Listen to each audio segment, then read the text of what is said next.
Knicks family, what's poppin'? It's your boy, Simeon Russell. And here we go. Nothing but Knicks. We in the house. We about to get poppin'. Got a lot of things to talk about. Let's rock.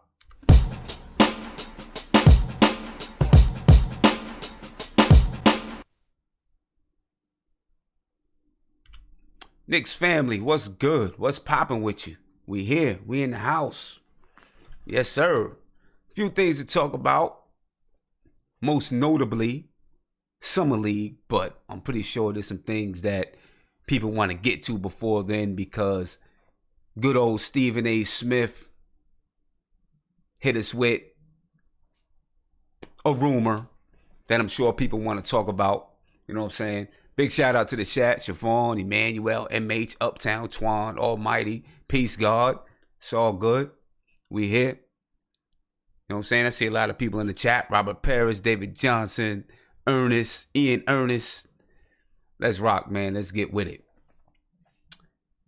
Of course, we're going to start right off so we can get it out the way. You know what I mean? Stephen A. Smith, earlier today, said if Damian Lillard decides to leave Portland or wants to leave Portland, he wants to go to the Lakers or the Knicks. So here we go again. First it was Jimmy Butler the other day. Jimmy Butler and Kyrie Irving. Now it's Damian Lillard. I don't know what I think about it. You know, at this point, to tell you the truth, I think I'm kind of like, whatever. Because we're going to keep getting rumors, right? We're going to keep getting rumors all day long. Especially because with the Knicks, we got a little bit of upside now, right? Whenever if the Knicks have some upside, you know what our name is going to be out there. We're going to be part of everything, just because we got some upside. You know what I mean? We got a good coach. Hopefully, you know, we'll see what Fizz is going to do, but I believe in my heart. Tony Crow, what's poppin', my brother? I ain't seen you in a minute. Seems like. Obviously, I feel like we got a good coach. We seem like we got a good front office in place. The Knicks going to have some cap room coming up in the next few years. We got young players.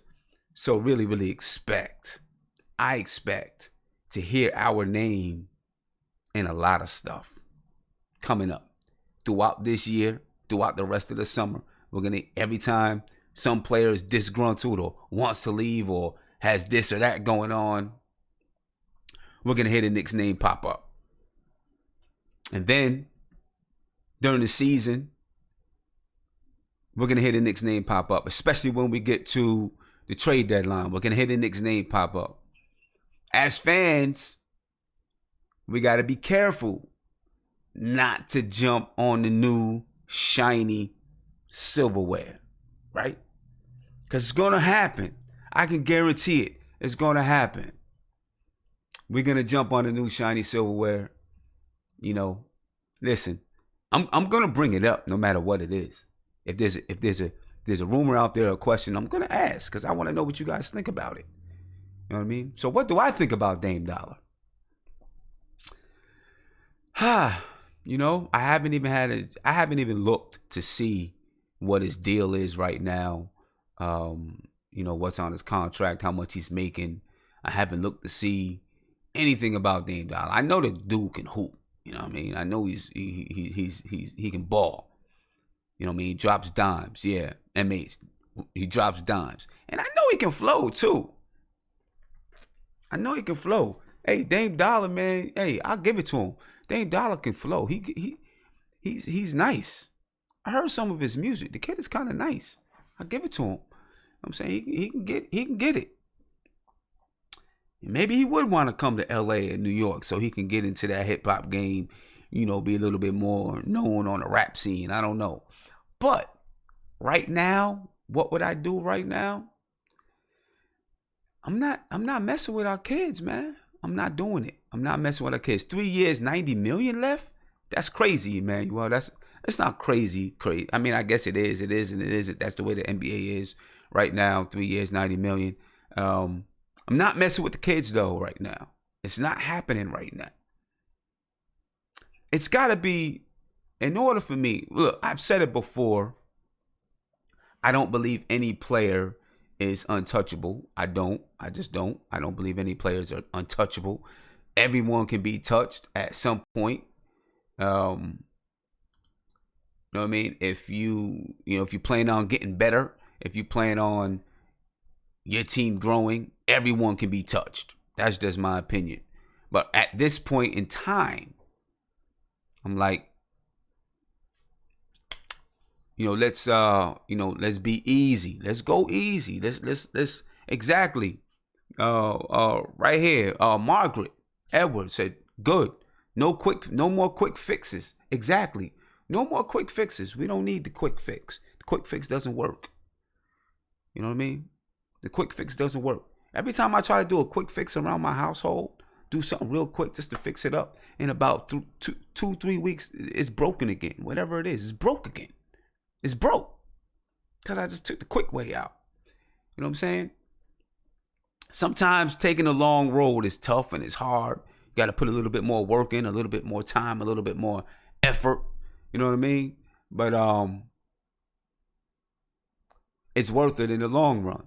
You know what I mean? But I'm going to play devil's advocate, though, just for the sake of conversation, because I know there's some people out there right now that's saying, Sim, are you stupid? Go get Damian Lillard if he wants to come here. I know there's some people saying that.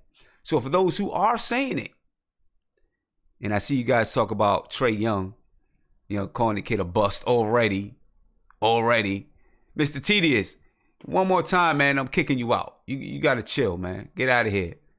You know what I'm saying? If I see that comment one more time, I'm blocking you. You're done. You're gone. Peace.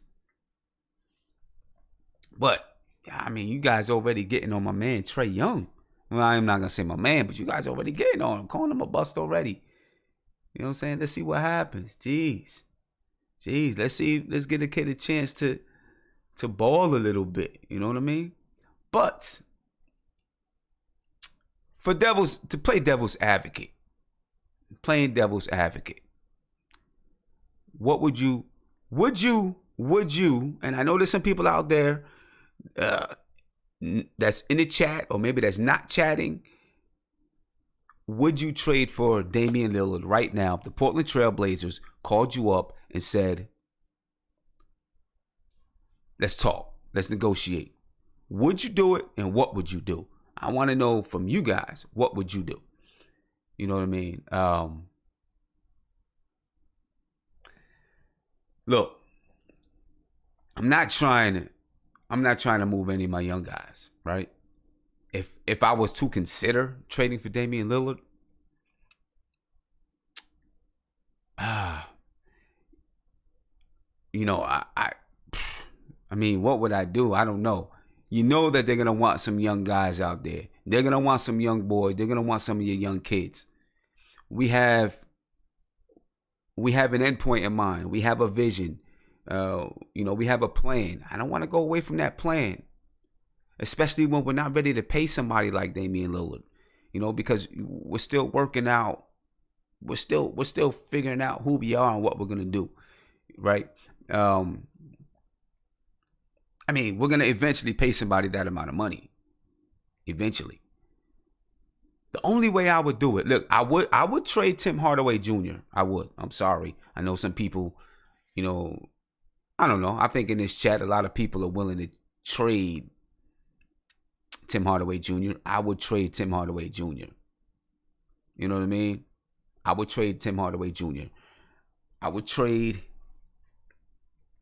I'm keeping Frank. I'm keeping Knox. I'm keeping KP. Okay? It doesn't make any sense to me, especially I've seen some people talking about KP for Kawhi and stuff like that. It doesn't make any sense to trade KP for Kawhi or even Kyrie or because you want to pair them guys. You want to put them guys together. So it doesn't make any sense. It doesn't make sense. You want to put those guys together. I trade Tim Hardaway in a minute. You know what I'm saying? We get on the horn and you like, I give you Dame, you give me Tim. I'm doing it in a minute. Before that phone hangs up, the ink would already be drying on the paper. You can guarantee that. Of course, I would trade Courtney Lee. I would trade Cantor. Now, if Portland is looking to free up cap space, listen, Portland's going to want first-round draft picks. I don't want to give up any first-round draft picks right now. I want to hoard talent. That's what I'm trying to do. I'm trying to hoard talent. I'm trying to keep talent. But I would definitely trade Tim. I hate to say it, and I know you guys are going to get on me. I would trade Damian Dotson for. I would trade Damian Dotson. I love Damian Dotson. I like his defense. I like his size. I like his potential. But I would trade Damian Dotson if it was in the right trade. We got a lot of young guys. I would trade them if it was the right move. I'd trade them. And it hurts me to say that because I'm really in the guy's corner. I'm really in his corner. I really want to see Damian Dotson succeed, and I think he can succeed. I think he can be a very good player. Not an all-star player probably, but I think he can be a very good player. You know what I mean? But I would trade him. And BN, what you're saying right here, Dotson is a grown man. That's part of the reason why I would trade him. Not because he's a grown man, but because he's 22 years old. He's a little bit older. Maybe he's reached his athletic. I don't want to say reached his athletic peak. I don't know. We have young guys like Allonzo Trier that's there, and we're going to talk about him in a little bit.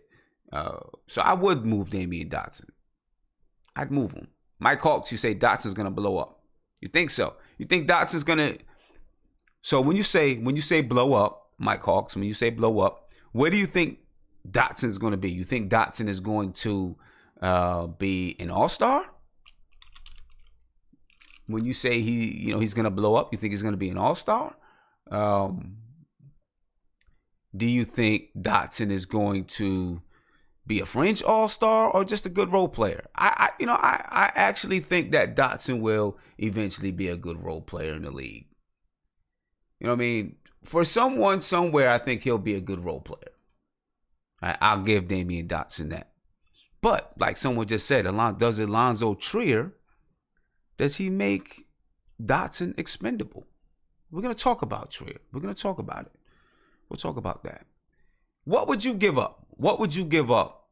I'm asking you now, what would you give up for Damian Dotson? I mean, for Damian Lillard. What would you give up for Damian Lillard?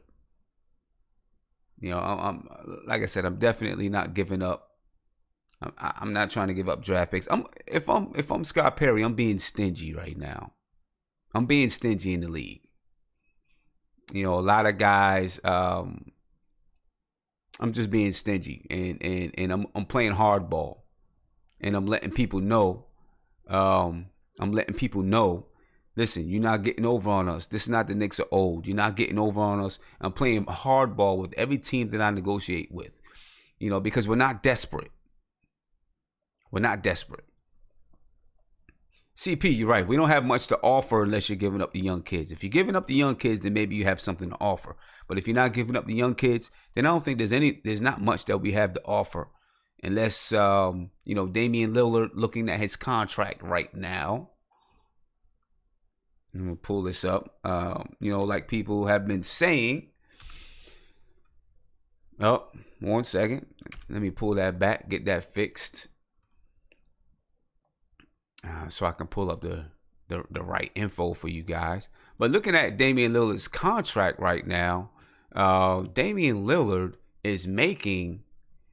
Damian Lillard is at $28 million 2018-19, $29 million 2019-20, $31 million in 2021. Right? So wow, you got to put a lot together if you want to get Damian Lillard. I keep calling him Damian Dotson. You got to put a lot together if you want to get Damian Dotson. I mean, Damian Lillard. I'm tripping. I'm tripping right now, yo. I'm tripping. You got to put a lot together. Now, you could put together, though. Honestly, you could put together an S. Cantor. He can be traded. He can be traded. You could put together Cantor and Courtney Lee. and the monies would match at least. And what would that do for Portland? It'd free up $18 million in 2018, 2019. That's not anything to sniff at, right? So at the end of 2018, 2019, they'd have another $18 million to play with, right? Because when you look at 2019, 2020 right now, they're probably going to be right at the salary cap. So they're not going to have much space to play with. They taking that as cancer. They get $18 million off their cap in 2019, 2020. That's if the Knicks really wanted a guy like Damian Lillard.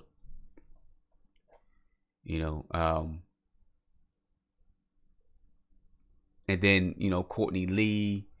Courtney Lee comes off in 2020, at the end of 2019, 2020.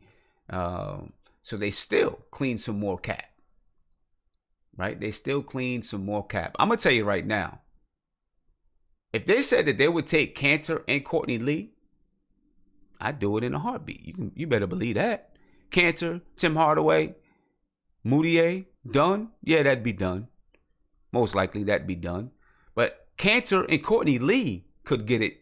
I'm not going to say could get it done. The salaries could match. If you talk about Cantor and Courtney Lee, the salaries could match. Right? The salaries could match. If you talk about Cantor and Courtney Lee, that's $30 million, a little bit more than $30 million for 2018, 2019. We'd take back $28 million. So, that would be legal in the NBA, which means we would even free them up a little bit more money in 2019, at the end of 2018, 2019, and 2019, 2020. Hey, I don't know. Let me ask you guys this. If Portland said, and I'm not going to stay too long on this, we're going to move on. We got some better things to talk about. But I do want to ask you this. If Portland said,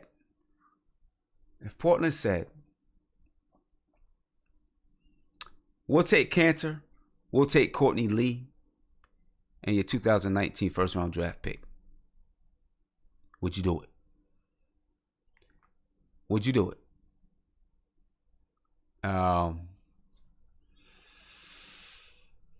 It'd be something to think about.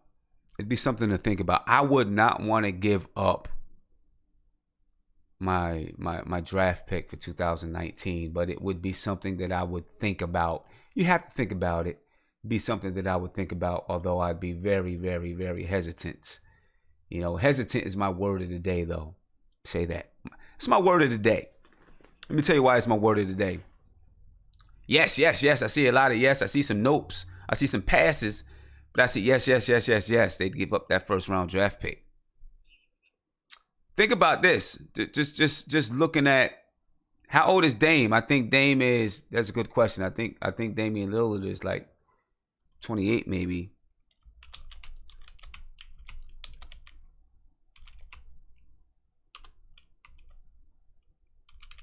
Damian Lillard is 27 years old. He turns 28 July 15th. Okay, so now you talk about another guy that's going to want to win right away. But, you'd be talking about Damian Lillard, Kevin Knox. That's just, just dreaming a little bit. If you did do Courtney Lee and Inez Cantor in a draft pick, you'd be talking about Damian Lillard, Tim Hardaway Jr., Kevin Knox, KP when KP came back, and then you'd have to find a center to play, because we wouldn't have a center. We would have traded away our center. You can't rely on Mitchell Robinson yet. But so, it is what it is. To be honest with you, I'm telling you right now, I do not think, I'm sure Scott Perry is looking at everything. But for the most part, I think that, the Knicks are focused on our young guys going into Summer League. And that's probably the right thing to do.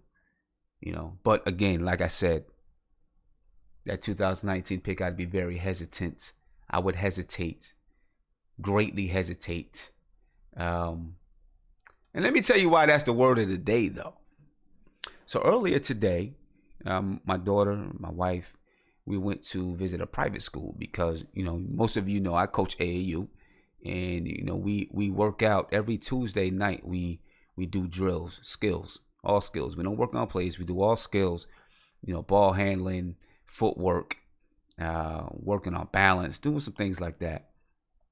And the coach there really likes he really likes my daughter. He really thinks that he would help her program. Help his program. He really thinks that she would help his program. He likes that. He likes her form. He likes, she gets low and deep into her defensive stance. She works hard. She balls with the boys sometimes, and she can keep up with them. So he really, really likes her and really wants to bring her to the program. The problem is, my daughter, Ed, where's the hat? I got a fresh hat coming for you on Saturday. So on Sunday night stream, got a new fresh one coming for you. But so we visited the guy today, and he, we toured the school a little bit. We looked at it, see what's going on there. The thing is, my daughter really likes the school that she's at. She really likes the school she is. The academics are on point. She is looking to play at maybe play at another school. So I asked him, I was straight up. I said, listen, man, I love what you can offer her athletically, but we love the academics at the school she's at now. Could it work, and how would it work for her to continue to go to school at her public school and play ball at your school? And what he said to me is basically he can do it because they're a private school. You can let anyone play, but he'd be afraid that he'd mess up his reputation with the public schools. They don't play the public schools anyway, but in the event that they do want to play the public schools. So what he said to me is, I'd be hesitant, which is not a no. It's not a no. That's I'd really, really have to think about it hard. So we'll see what's going on, and I'll keep you guys updated if you're interested. I'll keep you guys updated with that and let you know what happens there. If she decides to go to the private school or stay with the public school, we'll see what happens. You know what I mean? Appreciate that, Ed. Definitely appreciate it. But back to Damian Lillard and the New York Knicks. I would be hesitant. And maybe she's getting a little bit of looks out there. I'd be hesitant to give up a whole lot for Damian Lillard right now. And if you do, you got to be prepared to make sure you're putting some things around him, because you got him. If you made that trade, you would have him for 3 years, $30 million a year. You know what I mean? 3 years, $30 million a year, you'd have him. So, you're not going to waste that money. Triple G, definitely. I definitely will. You're not going to waste that money. That means you got to put something around them. You know what I mean? And you'll have some pieces around them, most likely, but you got to put something around them if you do it. And that's where, with any of these guys, Kawhi Leonard, Kyrie Irving, this year right now, I'm just afraid we can't put anything around them. You know what I mean? And if we can't put anything around them, then what's the point? That's my whole thing. What's the point? To get the fan base riled up, I don't think you need to. The fan base is already excited. The fan base is excited to have young guys and to be building something right. You know what I mean? So that's not gonna be it. If you don't have the pieces to put around them, there's no point to it at all. You know what I mean? No point to it at all.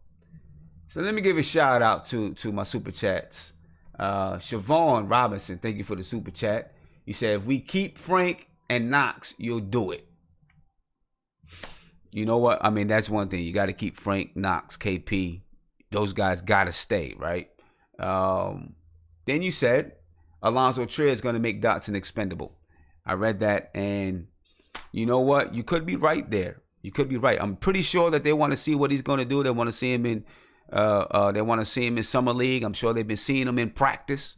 You know what I mean? But the kid if he wouldn't have gotten in trouble, may have been a may have been a late first round pick. You know what I mean? We're gonna talk about Allonzo Trier a little bit. I'm excited to see him play this Saturday. And then Darcy said, theoretically, I'd do it. And thank you for the super chat, by the way. He said, theoretically, I'd do it, but I wouldn't really trade for anyone until we know if we are re-signing KP to the max or not. Really defines where we go. I agree with you right there. I agree with you there. And I'm gonna take an early call. I haven't opened up the lines, but I'm gonna take an early call. Tony Crow, call me back, because I haven't had a chance to speak with you in a minute, my brother, man. And I want to talk to you, so call me back. Yo, Black, it is time.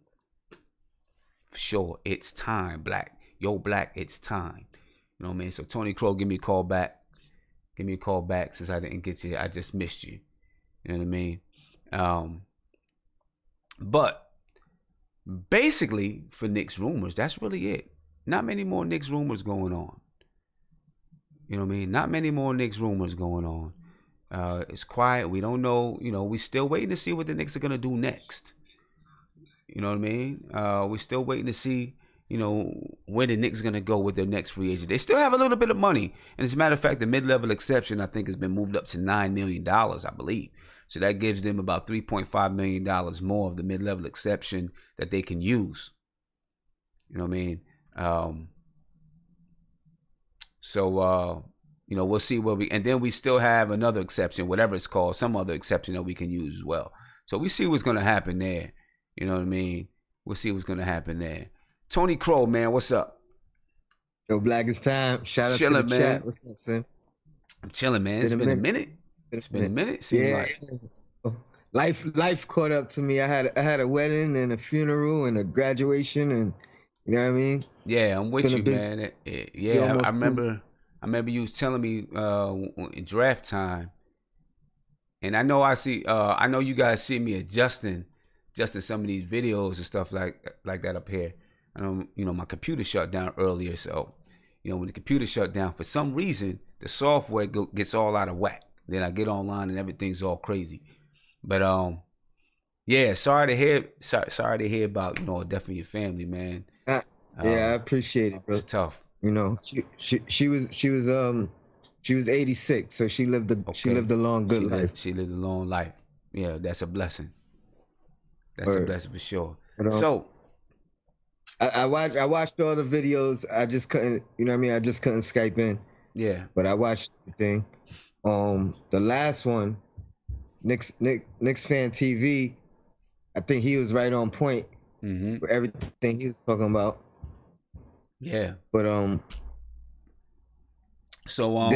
not trying to trade for nobody, man. Nobody. We got Fizdale right now, and he's a developing coach. So let's see what he could do with the guys we got. We got some talented young players. We got some moldable players. I'm really intrigued to see what he can do with our point guards. Right. I mean, if you look between Frank, between Burke, between Moutier, I'm gonna even throw Baker in there, because Baker's already a good enough defender. I keep forgetting about Baker, man. He's gotta make shots. Yeah, I be forgetting about Baker. Yeah, I do too. But I love Baker's hustle and his defensive effort. From the beginning. His only problem was two things. I don't think he took enough shots, and he didn't make a lot of shots. Yeah. It's very similar to Frank. Right. He was a little bit more aggressive than Frank. But I just want to see what Fizdale could do with our young guards. And our young players in general. We're a young team now. This is probably the youngest Knicks team I've ever seen. Yeah, we're one of the youngest teams in the league. We gotta be. I think our average age is somewhere around 20, 23, 24 years old. One of the youngest teams in the league. The only thing is, we know a move is coming. It has to, because we have 18 players.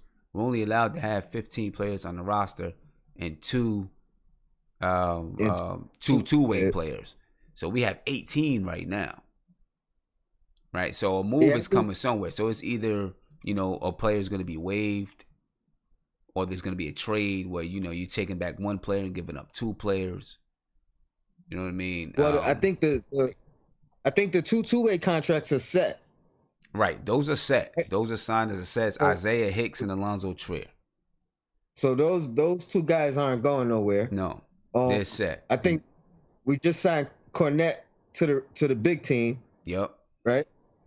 And then I think the idea is to sign Mitchell Robinson. He hasn't been signed yet, but he's probably going to be signed to the squad.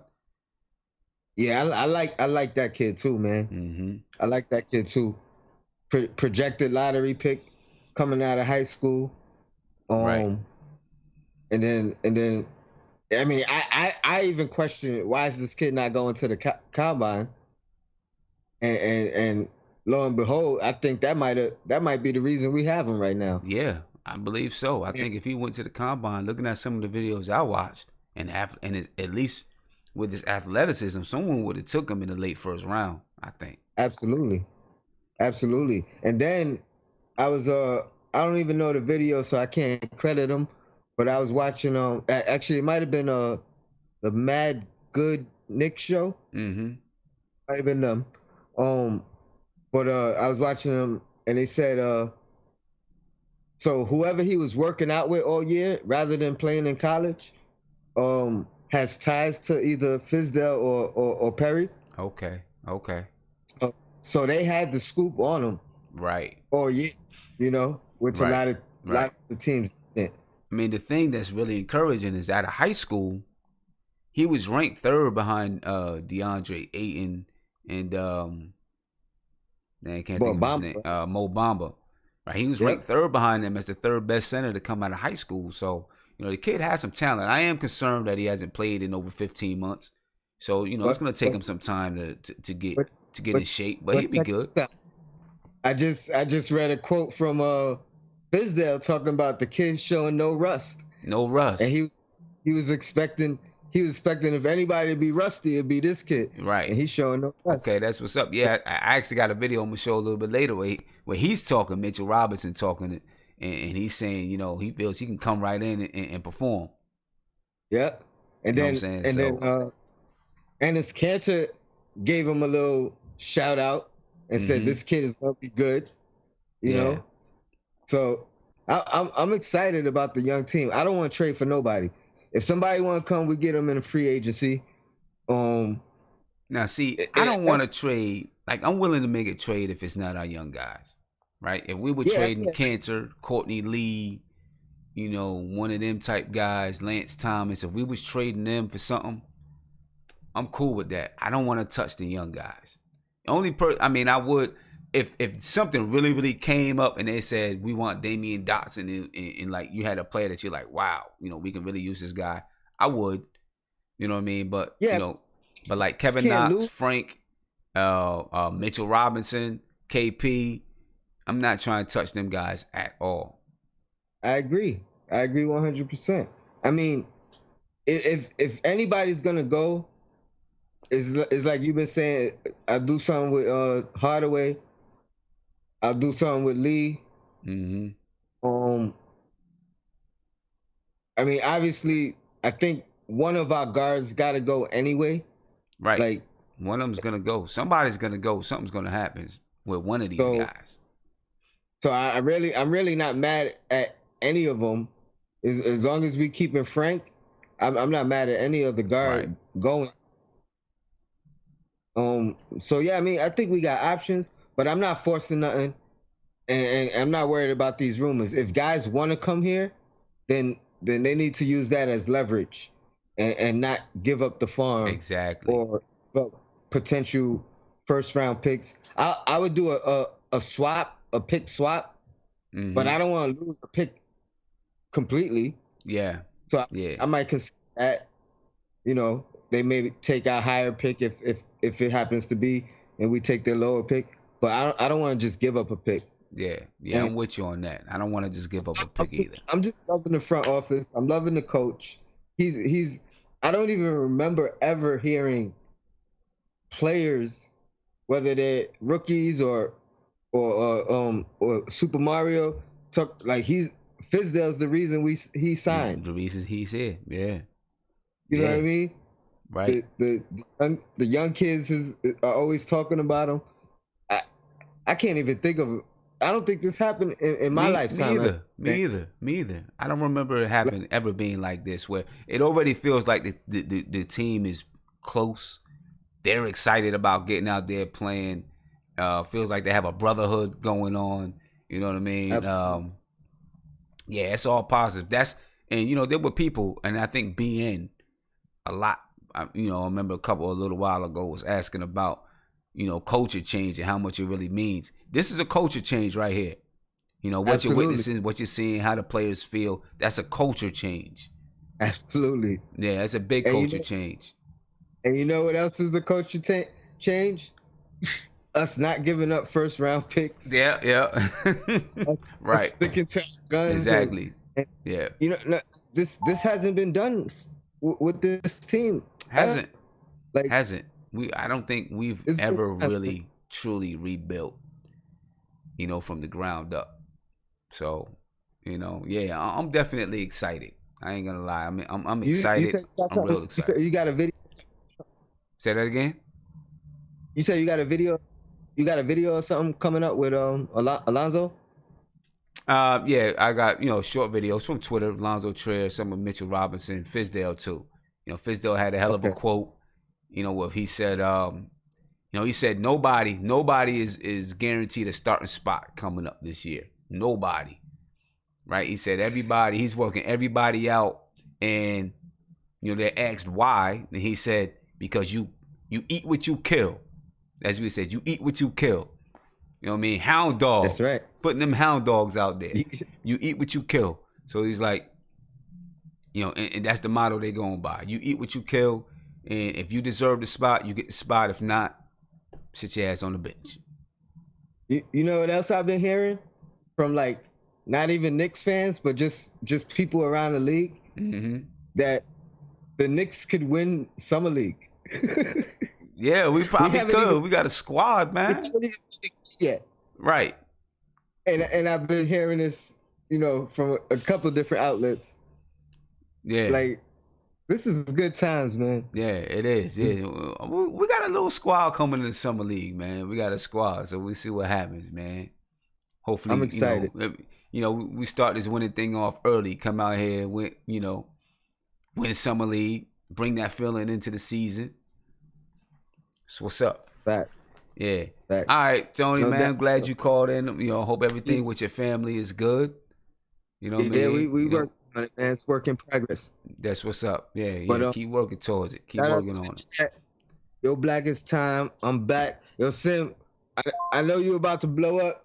Just don't forget me where you blow up. I ain't forgetting nobody. I got you, B. I just want to get spot.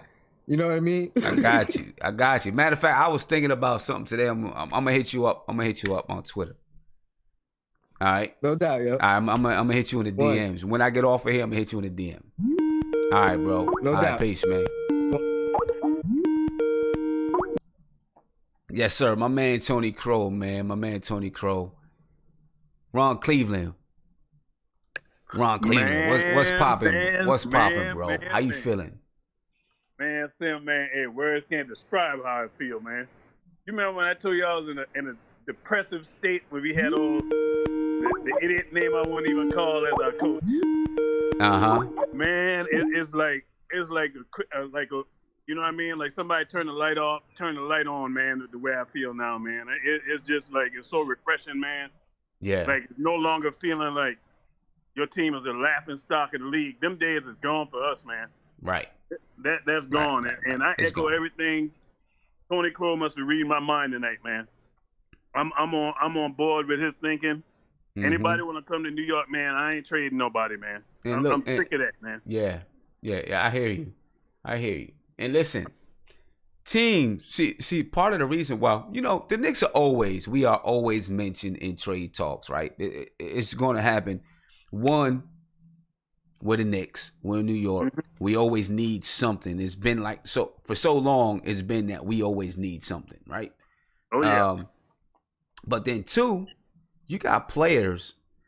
I wouldn't be surprised if Damian Lillard and his crew hit up Stephen A and said, "Listen, I need you to say this." Right? Just put it out there. I need you to put this out there. And make sure the Knicks are mentioned because, listen, with the Knicks, the Lakers, the Celtics, teams like that, other teams around the league, they don't want to help the Knicks out. They don't want to help the Lakers out. We're big market teams. You know what I'm saying? Listen, the Knicks been terrible for years, and we still are worth more than other teams in the NBA, right? So they don't want to help the Knicks out. You're right about that, you know what man. I mean? You're absolutely right. And the thing is, who want to be known as a franchise to help us get back on our feet? Exactly. So so you have players that they use these reporters and everything to put stuff out there in the air, get other teams' attention. Maybe they have a team that they're angling to get to. Say, oh well, we don't want him going to New York, or New York is gonna do this. New York could do that. So we want to get him here. Stuff like that. They use these reporters to do it. That's not a secret. So you never know, how that goes down because it just comes out of anywhere. It just came out of thin air, right? New York's name came out of thin air. Now, yeah, and I was shocked by that. I was literally shocked because the only team I was hearing was the Lakers being linked to damn dollar. But when I heard our name called, I'm like, okay, nah, I ain't trying to do that, Sim. And I'm gonna tell you why, man. Let's just break this thing down. Damian Lillard, super talent. You know what I mean? Yeah. To me, him and Kyrie Irving is on the same level when it comes to putting that thing in the basket and boogieing on you. You know what I mean? You look at them boys' game, it's like a mirror image. Mm-hmm. So now, okay, we getting him. We're gonna have to give up at least 2 future first round picks and some players. I'm not trying to do that, man, because now, okay, yeah, we get him. We got KP. We might keep Knox. You know what I mean? So now you're going to be a playoff team, but what's going to happen when these guys start getting older? You didn't give away these future first-round picks. Yeah. So you're going to be good enough, but you're not going to be great, and you're not going to be bad enough to get a high draft pick. Right. So, and we've been through that before with that whole Melo saga. With all that, man, I'm not trying to go that route. But what teed me off today, man, Sam, and I don't know if you heard these clowns, man. This one of the guys you just called. I love Stephen A. Smith. I love his passion, but I hate the way he downgrade the Knicks, man. I mean, he's talking today. I heard him saying the Knicks don't have nobody that nobody would want, and talking about Frank. I'm like, dude, is you an idiot? Frank is a lockdown defender. Yes. You know what I mean? How you gonna kill Frank? Lockdown defender. The kid is young. Yeah. And then I listen to Michael K. He's trashing the Knicks. I'm like, if somebody wanted to do business with us, the way y'all talking about them, you're devaluing them. But that's supposed to be your team, though. Man, I don't want to hear. I'm gonna tell you, Stephen A. Smith, as far as I'm concerned, him and them other guys, them mainstream guys that's supposed to be Knicks fans, they bandwagon fans. I don't care what they say, because you don't. I'm telling you right now, man. I'm diehard New York to the core. I don't care if in my heart of hearts I know my team is a bad team. I'm not going to put it out there that we trash. I'm not doing that. And I mean, you know how it is with Stephen A. Yeah, man, Stephen A. he wants to get the ratings. He wants to get all that. That's his job. That's what he does. But he be killing the Knicks, man. He kills the Knicks. And I know he's supposed to be a devoted Knicks fan. He says he's a devoted Knicks fan. And Stephen A., man, if you ever see this stream, Stephen A., you can call me up. We can have a conversation about it, bro. I wish I could see him in the streets. I'd tell him to his face. We can have a conversation. Listen, I like Stephen. I'm gonna say this, right? Stephen A. Smith is, for a lot of black reporters, he kind of led the way for black reporters to be able to go on there and just beat him and not try to be something else. You know what I mean? I'm breaking with that. I remember the first time I ever seen him, I was like, "Yo, who is this dude, man?" And I related to him right off the bat because he had the same kind of cadence as people where I come from. You know what I mean? So I was like, "Yo, who is this guy?" He's like the fan that's a reporter. Yeah, exactly. And he kind of opened it up for some other people to be able to do it and do it their style and their way and be who they are. But still, Stephen A., He be killing me when he talks about the Knicks. I know he says he's a Never nothing beloved good. Knicks fan, but he kills me. He be Man, killing hey, me, man. Go back and pull the tapes from when he was talking about KP like trash for the longest. And then even when KP was starting to play good, he still didn't want to finally get a man his credit. Then talking about he taking his boycott off the Garden. I'm like, okay, you know what he remind me of, and I'm gonna let you go after this. But Stephen A. reminds me of a guy that either dating a woman or he marries this woman, but he has everything negative to say about this woman. Hey, at the end of the day, that's your woman. Right. What that say about you? So if you sitting there saying that, okay, the Knicks is my team, but you sitting there saying a bunch of negative stuff about them, is that really your team? Right. Hey, come on, man. Hey, yeah. He makes my blood boil sometimes, man. He does. He makes my blood boil. Today. I wish I could have grabbed him today. Him and the Michael K people, man. They were just trashing us, man. But yeah. Hey, I love what you're doing, Sim. Keep doing what you do. Appreciate it, brother. Baby. We are back. You heard me. I'm loving everything. Appreciate it, man. And I can't wait to watch the Summer League. Me neither, man. I'm excited for it. Super excited for it. Them young gunners, man. Them young gunners. For sure. All right, man. All right, man. Peace, man. Peace. Later. Yeah. And I see a lot of people in the chat mentioning Stuart Scott. Rest in peace to Stuart Scott. Much love to Stuart Scott. And listen, no, I'm not taking anything away from Stuart Scott. What I'm saying about Stephen A. is just certain things about him. I just kind of related to when I first seen him. On TV, I was like, yo, who is this guy? You know what I mean? But we're gonna move on from talking about Damian Lillard, and I want to move on to talk about Allonzo Trier a little bit. All right, I'm pretty sure some more people are gonna have some opinions and want to talk about Damian Lillard, and so keep your comments with Damian Lillard short. If you got comments about D-Lil, keep them short, and let's talk about our kids and who we have. You know what I mean? Isiah, I got Isiah on the line. 1 second, Isiah. Okay, there we go. Guys, what's popping, bro? What's up with you? What's popping, Sam? Blackest time. You already know. Yes, sir, man. So, how you feeling about Summer League? Summer League is coming up. Allonzo Trier. How you feel about Allonzo Trier? What do you know about him? How you feel? I'm excited about him, man. I told you a couple episodes ago that I wrote on his page on Instagram. I said, I got a special feeling about you. Yeah. I said, you're going to be great. And he liked it. He liked what I said.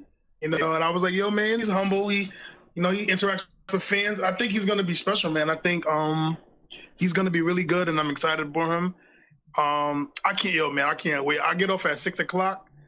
The game starts at 5:30. So by the time I get home, it should be just maybe midway through the first quarter. So I'm excited. I'm going to go home and watch that. I can't wait for Summer League, man. I haven't been this excited for Summer League since we got KP, and I wanted to see what he could do. Okay.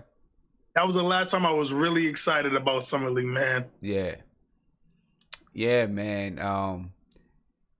Just looking at all the talent that we have, I can't wait to see how it gets thrown together. I wish that some of our other guys, young guys, was playing. I wanted Moutier to play just because Moutier needs to get out there and play. He needs to be in shape. He needs to get out there and hoop. I would love to see Super Mario play, but of course I know, I know Super Mario is, he's been in the league 3 years. He's not looking to play Summer League. You know what I mean? Yeah. He's not looking to play Summer League. So I'm just excited to see these guys get out there and start playing. I think. Go ahead. Oh yeah, I'm genuinely excited, man. I think, like I said, we got a lot of young talent, man. I'm excited about Frank. I've been looking at the little clips, the Knicks practices, man. Knox looks good. Robinson looks good. Frank has been doing no-look passes. I'm just enjoying it, man. It's like I said, man, it's a great feeling right now to be a Knicks fan. And I just wanted to make a comment about something too. And everybody should read Knicks. It's the Knicks Wall. Knicks Wall / Knicks Film School. Knicks Film School. Knicks Film School. Yeah, they do some things with Knicks Wall. Or he does. He works with Knicks Wall. Yeah, Knicks Film School. Yeah, they do a lot. I read an article today, man. I think everybody should read it. And they were explaining the difference from the 2010 free agents, how we were in free agency play versus what's going to be like 19. Mm-hmm. And man, it made a lot of sense of what happened in 2010 of why we didn't get certain players. Because the infamous, well, no, it wasn't even Isiah, that was Donnie Walsh. He traded away Zach and Jamal too early to clear up cap space for 2010, and we didn't have a roster. Right. You know what I'm saying? But right. And when I read it, I was like, man, that makes a lot of sense of why free agent didn't come, because, you know, players see like, okay, what am I to do? If LeBron James would have signed to it, that's basically leaving Cleveland to go to Cleveland, you know? Mm-hmm. But this year, I mean, next year, I think it's going to be completely different. You know, I watched the first take today. Yeah. This dude really was annoying me today, man. I didn't like first take today. The one guy that was on there, I didn't like him at all. You know that guy I'm talking about, right? Not the tall black, the guy that played basketball. Yeah, the other dude. Yeah, I didn't like him at all. Listen, man, when I'm listening to him talking, I'm like, yo, you literally don't know and some of these reporters, and it gets me mad. Like some of these reporters get me mad because he's talking about the Knicks and he doesn't know. Has no clue what's going on. Yeah, he was getting on my nerves. He was trying to prove that he belonged to come back on first take. You know what I mean? And trying to make people want him back. That's all. He was trying to show off. You know, he was a little chump. I didn't like him. Because I'm thinking in my head, I'm like, bro, first of all, if you really knew, if you were such a reporter, you would know every young player in the draft talked about playing with the Knicks. Every common thing they said was, this is a great franchise. I love Coach Frisdale. Mm-hmm. Every time MSG reported, it was literally every player said that. And if you know so much, you know that Kyrie, we were on Kyrie's list. We was on Kyrie's list. Players want to play for us. They know the difference from the franchise now but how it was before and now. And I'm like, dude, you just trying to stay on TV, but you corny. It was whack. You don't know what you're talking about. And first of all, we all know if Kyrie would have win in New York, it would be bigger in New York than Boston. Everybody knows that. And I mean, the main reason, I mean, you're right. And the main reason it would be bigger in New York than in Boston is because New York hasn't won in so long. And, you know, Boston been winning. But, yeah, I feel you. I wasn't feeling that dude either, man. Hey, but I got a lot of people trying to call in, man. So, you know, let me get to some more calls and whatnot. Yes, sir. Hey, man, Allonzo Trier is going to be nice, man. I got a good feeling about him. He's going to be real nice. For sure. All right, good man. Good luck to your daughter, too, Sam. I hope that works out. Yeah. We'll see what happens there. She got a big decision ahead of her, you know what I mean? She's going to sign with the Knicks in 2020. I know it. We'll see what's up. All right, man. All right, bro. All right, peace, bro. Peace. Okay, who we got on the line? I got James on the line, but give me a second, James. Give me a second, all right? Give me 1 second. Because I want to talk about Allonzo Trier a little bit. You know, and listen, the kid, he seems confident. He feels confident. You know what I mean? And you know, I think that he's a guy that listen, he is he a sleeper? I don't know if he's a sleeper. I'm sure people knew about him. They were probably scared away because of his, you know, because of the PEDs and things like that. But I want you to take a second, just listen to what he had to say, you know, talking about playing so far and, you know, what he expects from himself in summer league. So, you know, give you these quick 20 seconds. Check this out, Allonzo Trier. I think I'm very good with the ball in my hand. You know, creating for myself, creating for others. I know I can be a shot maker. I just know I'm a guy that can fit in. I fit in with the way the game is being played today. You know, and I'll continue to just learn and get better and you know, have fun with this opportunity. That's Allonzo Trier, folks. Said, you know, he feels he fits in with the way the game is played today. He feels that he'll be able to come in and fit in with the group. You know, he's an up-tempo type of guy. And I can't wait to see it. I believe him. You know, I believe him.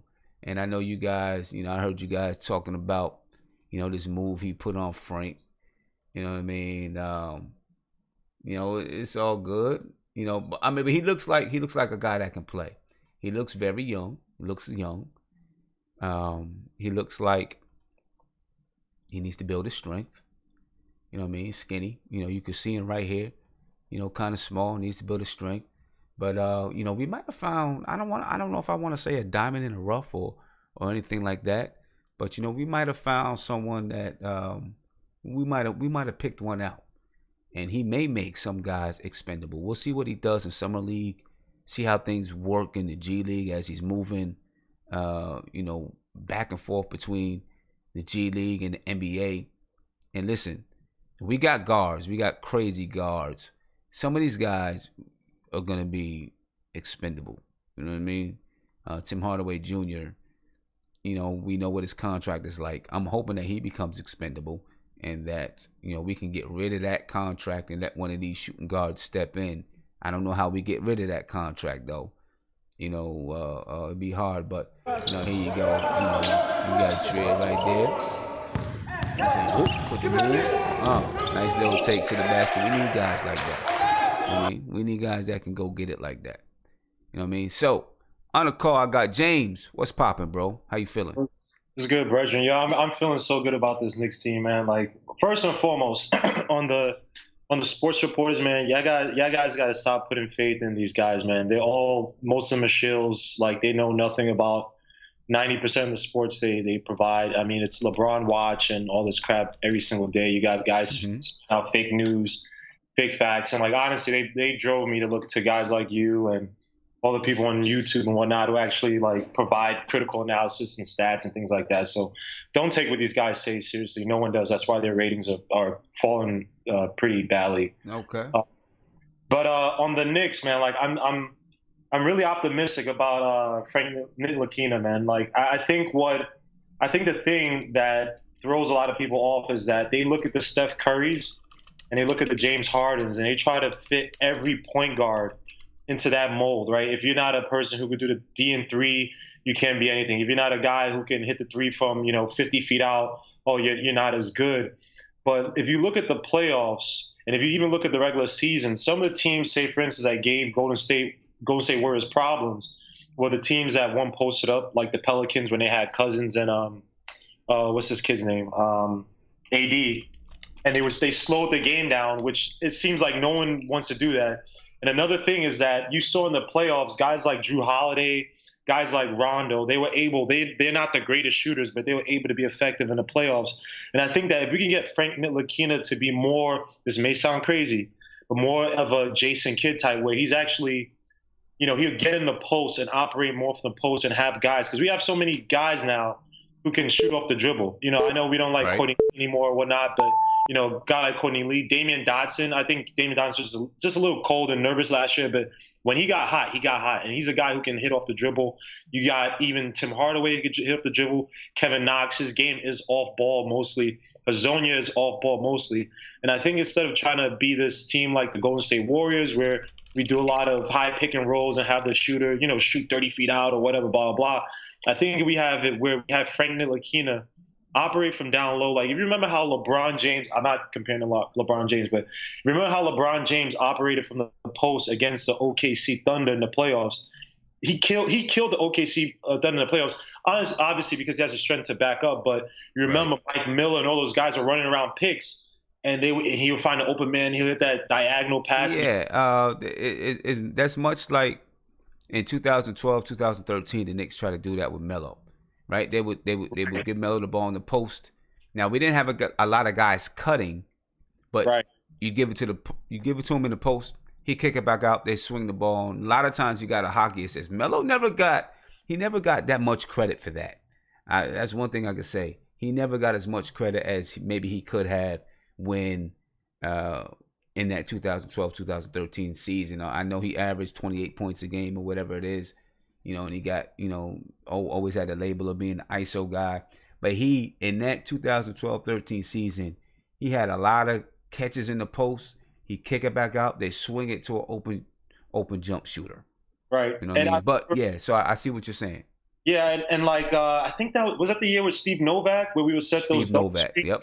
I mean, that stuff. I mean, stuff like that. Like, you know, I love the fact that all these people are acquiring all these assets and putting guys who don't even match together and stuff. And I think this is a prime opportunity for Fizdale to just sit back. Look, we're not expected to be the 1 seed, 2 seed, maybe even not even make the playoffs. But if he can instill that type of that play where if you get a guy like Kevin Knox, like to me, you get a guy to operate on his strengths his first year, right? You let him ball out on his strengths. Kevin Knox is a kid. He feeds off of off-ball games. Damian Dotson feeds off off-ball games. If you have these guys where you don't have to think too much offensively, work to your strengths the first few years or whatever, let's get comfortable. Let's get you into an actual system. And then you have it where you have it on the offensive end, and if you make it so that this team is all-out defense. Like, I love how these pundits, they point out how bad Frank Ntilikina – somebody called Frank Ntilikina a bust, but I'm like, this guy was the #1 defender on pick and rolls in the NBA. Right. Like, I don't know how you – in a game that's the game is so much predicated now on pick and rolls. You look at Frank Ntilikina and call him a bust, but Lonzo Ball is shooting 50% from the free throw, and he still has talent or whatever because his you know how it is. Some people are just gonna troll just to troll, open their mouth just to open their mouth. You know how it is. And that's why I just want to get on people's nerves, man. We can't do it because I don't think we have space. But I thought a perfect person. Last time I said Avery Bradley, but I looked at the numbers. I was like, all right, I gotta take that back. The person I wish we could have gotten, and if you look on Bleacher Report, there's supposed buzz that he's a little unhappy with his team because they haven't been giving him love. Is Marcus Smart? I think Marcus Smart. And it sounds crazy, I understand. If we could have had him, Marcus Smart, had him in that Tony Allen role, that enforcer from the 2 spot. Look, he's not a guy who's going to come in and give you 20, right? But if you have him and Frank Ntilikina as a backcourt harassing defenders, I'm harassing ball carriers, harassing, closing off the passing lanes like how Rondo did in those championship years with the Celtics.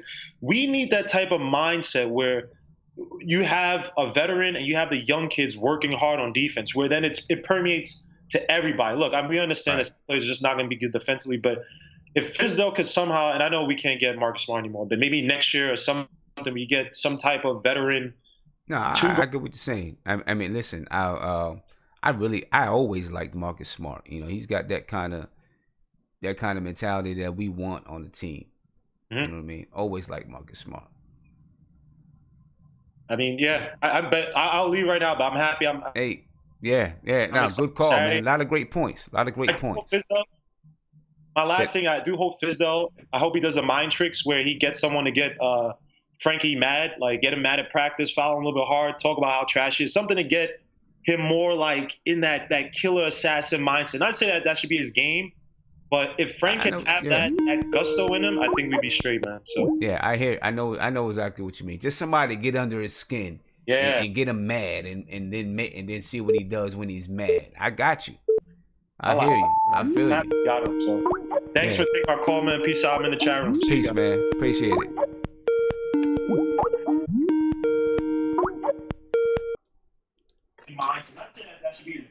On the call, I got. How do I say your name, bro? Marlon? Marlon. Is Marlon? Yeah.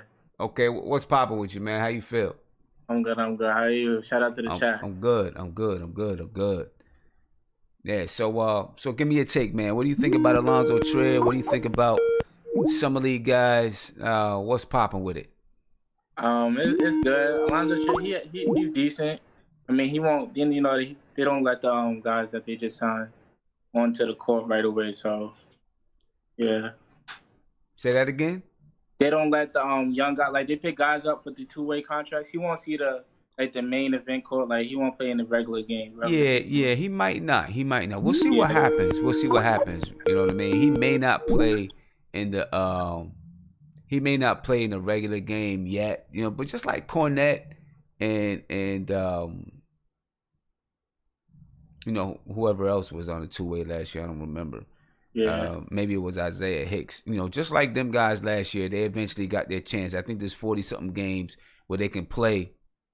You know what I mean? Yeah. So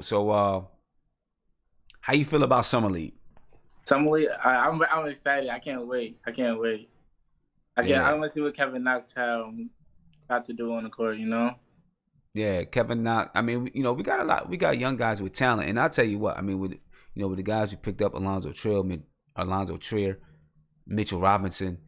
We got guys that it's almost like really. I mean, it's almost like we had a couple of first round picks all season long. Yeah. People were saying we want to have first round picks. It's almost like we got some first round picks. You know what I mean? Yeah. I wanted to talk about Kyrie Irving and stuff, because a lot of people don't believe like we could get Kyrie. Like a lot of my friends and stuff, they're like, "Oh, Kyrie, he won't come to the Knicks." But I keep telling people it's a lot of evidence that Kyrie, he's hiding in his in interviews. Kyrie, he sneaks little details that he's not staying in Boston. You know? Right. Yep. We hear that, and he might be thinking about New York. You know what I'm saying? He might be thinking about New York. We don't know. I mean, but one thing is this: he's gonna opt out no matter what it is, because in order for him to get the money that he wants to get, he's got to opt out. So he's gonna opt out, whether or not he's gonna stay there or not. He's gonna opt out. So exactly. We'll see what happens. We'll see what happens when that comes. I'll tell you what: next summer's free agency is gonna be wild. You know what I mean? Exactly. But it's gonna be wild for the Knicks. I'm not trying to look forward to it, man. I want to look at these guys we got here, though. Oh yeah. Kevin Knox. Yeah. I feel like he might have that rookie. I think he's probably one of the best. Him or what's his name? What's the guy that went to the Magics? Mo Bamba. Yeah, him and Mo Bamba may have a chance to get rookie of the year. Yeah. But I think Kevin Knox, he working hard, man. He's working hard. Yeah, I'm excited for him, man. Excited for him. Yeah, and Frank, I think he might have a better upside than Lonzo, because I'm saying he's more focused than Lonzo. Lonzo like making songs and things, and I think Frank is more focused. I think he might have a good year, probably average about 12 to 15 points this year. I'll take that. I'll take that all day. And yeah, Lonzo Ball, he's in a situation right now. You know what I mean? He's in a precarious situation right now with the way things going down with him and the Lakers. You know what I mean? So we'll see how he reacts to that. Yeah. Hey, Marlon, man, appreciate it. I got a lot of people calling in, so I'm gonna get to some other calls, man. All right. Next time when you video in, man, make sure you got some light. That way I can put you on the screen. I can't see you. It's kind of dark. Yeah. All right. I'll talk to you later. Shout out to the chat. For sure. Peace, man. All right. Yeah, I'm excited about these young guys. Really excited about the young guys. I know David Fisdale is excited about the young guys. You know what I mean? We could, you can hear. I'm gonna bring on a little video in a second, but first I'm gonna get the man Kareem. Kareem, what's popping, bro? You here? Oh, wrong one. Who I got? Mark. Yo. What's popping, man? What's going on, dogs? What are we talking about, man? I just jumped in the chat. Yeah, you got a lot of noise in the background. What you had, like Chuck E. Cheese or something? You had Chuck E. Cheese or something? Nah, I just came in the crib. I just got to turn on the television behind me, dog. Okay. So what's the topic of tonight? I just got in. I mean, right now we talking about Allonzo Trier and the kids. Like I said, listen. His game is more similar to Lou Williams. He's instant offense.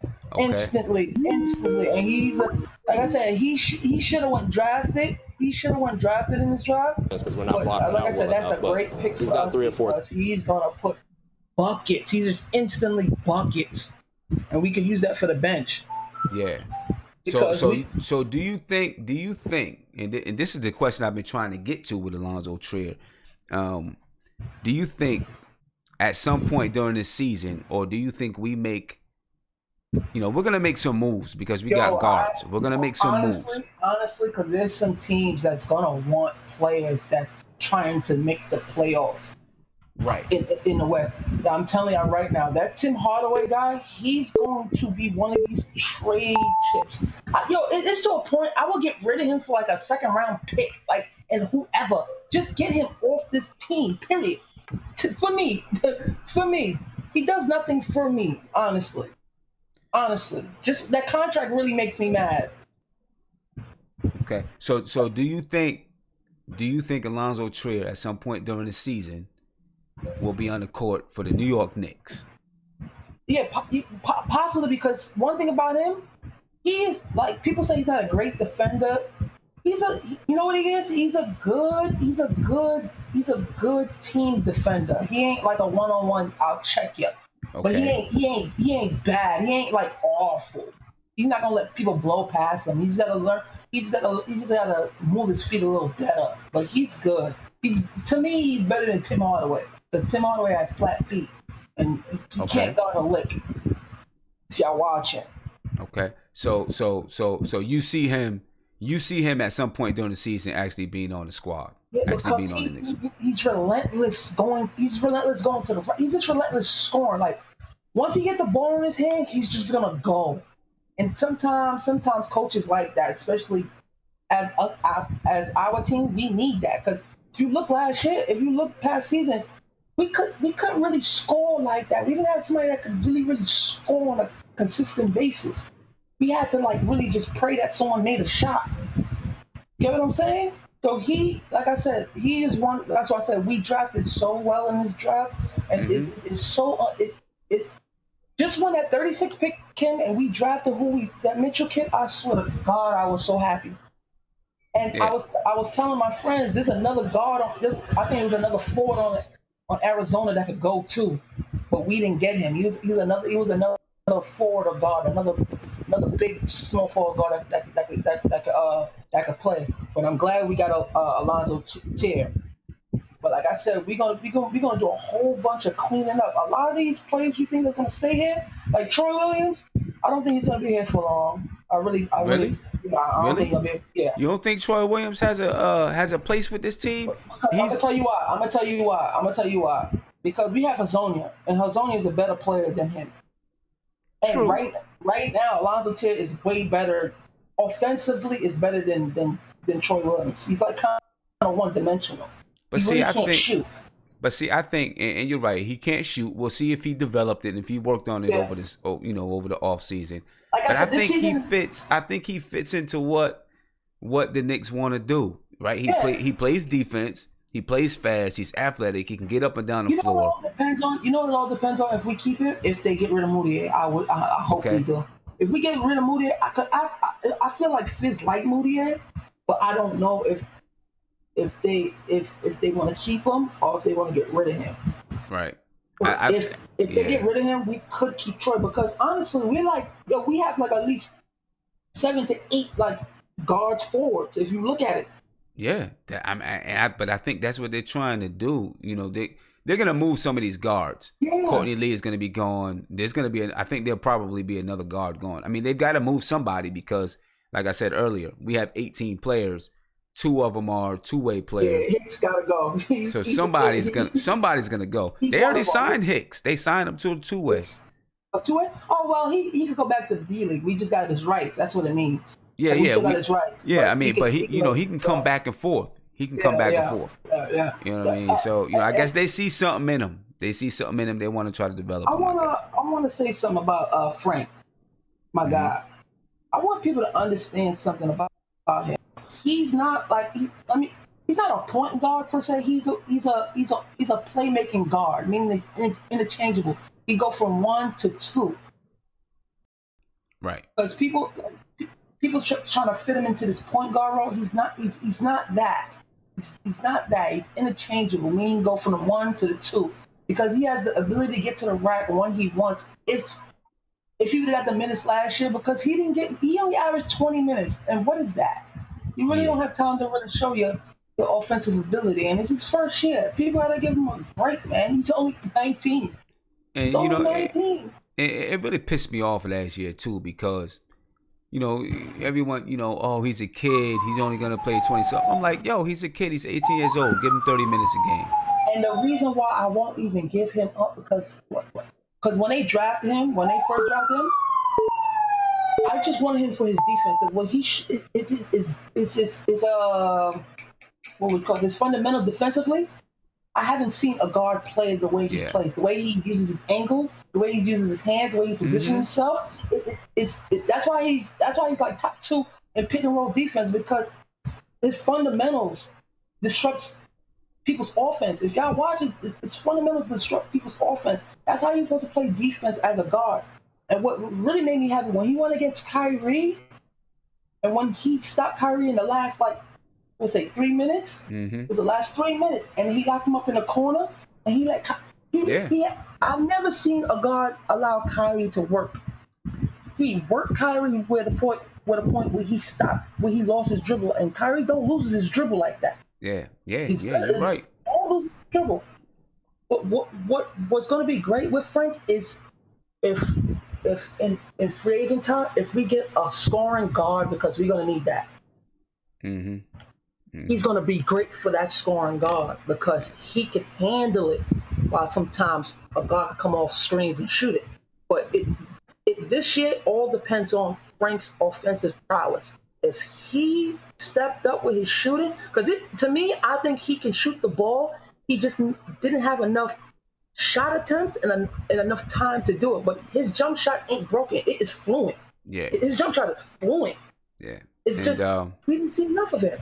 Right. Yeah. I agree with you. Hey, Mark, I'm gonna let you rock, man, because I know we got some other people trying to get on. I'm gonna let you rock. Yeah, and this summer league got to be an 8-man roster. I don't want to see no one else but Allonzo Trier, Troy Williams, Dotson, Frank. Who else? Who else we got in there? Mitchell, Cornette. I think 2 other people. I don't care about the other people that are on my roster, but yo, shout to the chat, man. I'm out. All right, peace, man. Peace.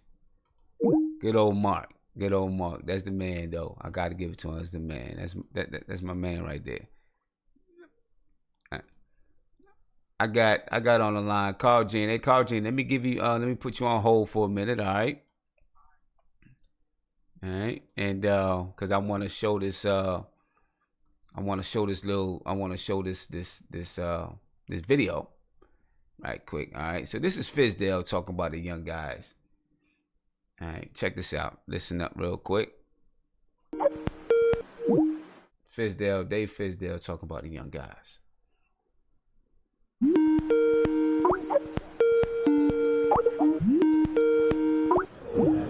There's a lot of guys that just had more trips up and down the court than him. And what you learn trip to trip, he hasn't gotten that yet. And, I just think a matter of time of him seeing situations, getting comfortable with the system, the actions, where he starts to see things a step ahead, and it's not just in that moment and it's a surprise.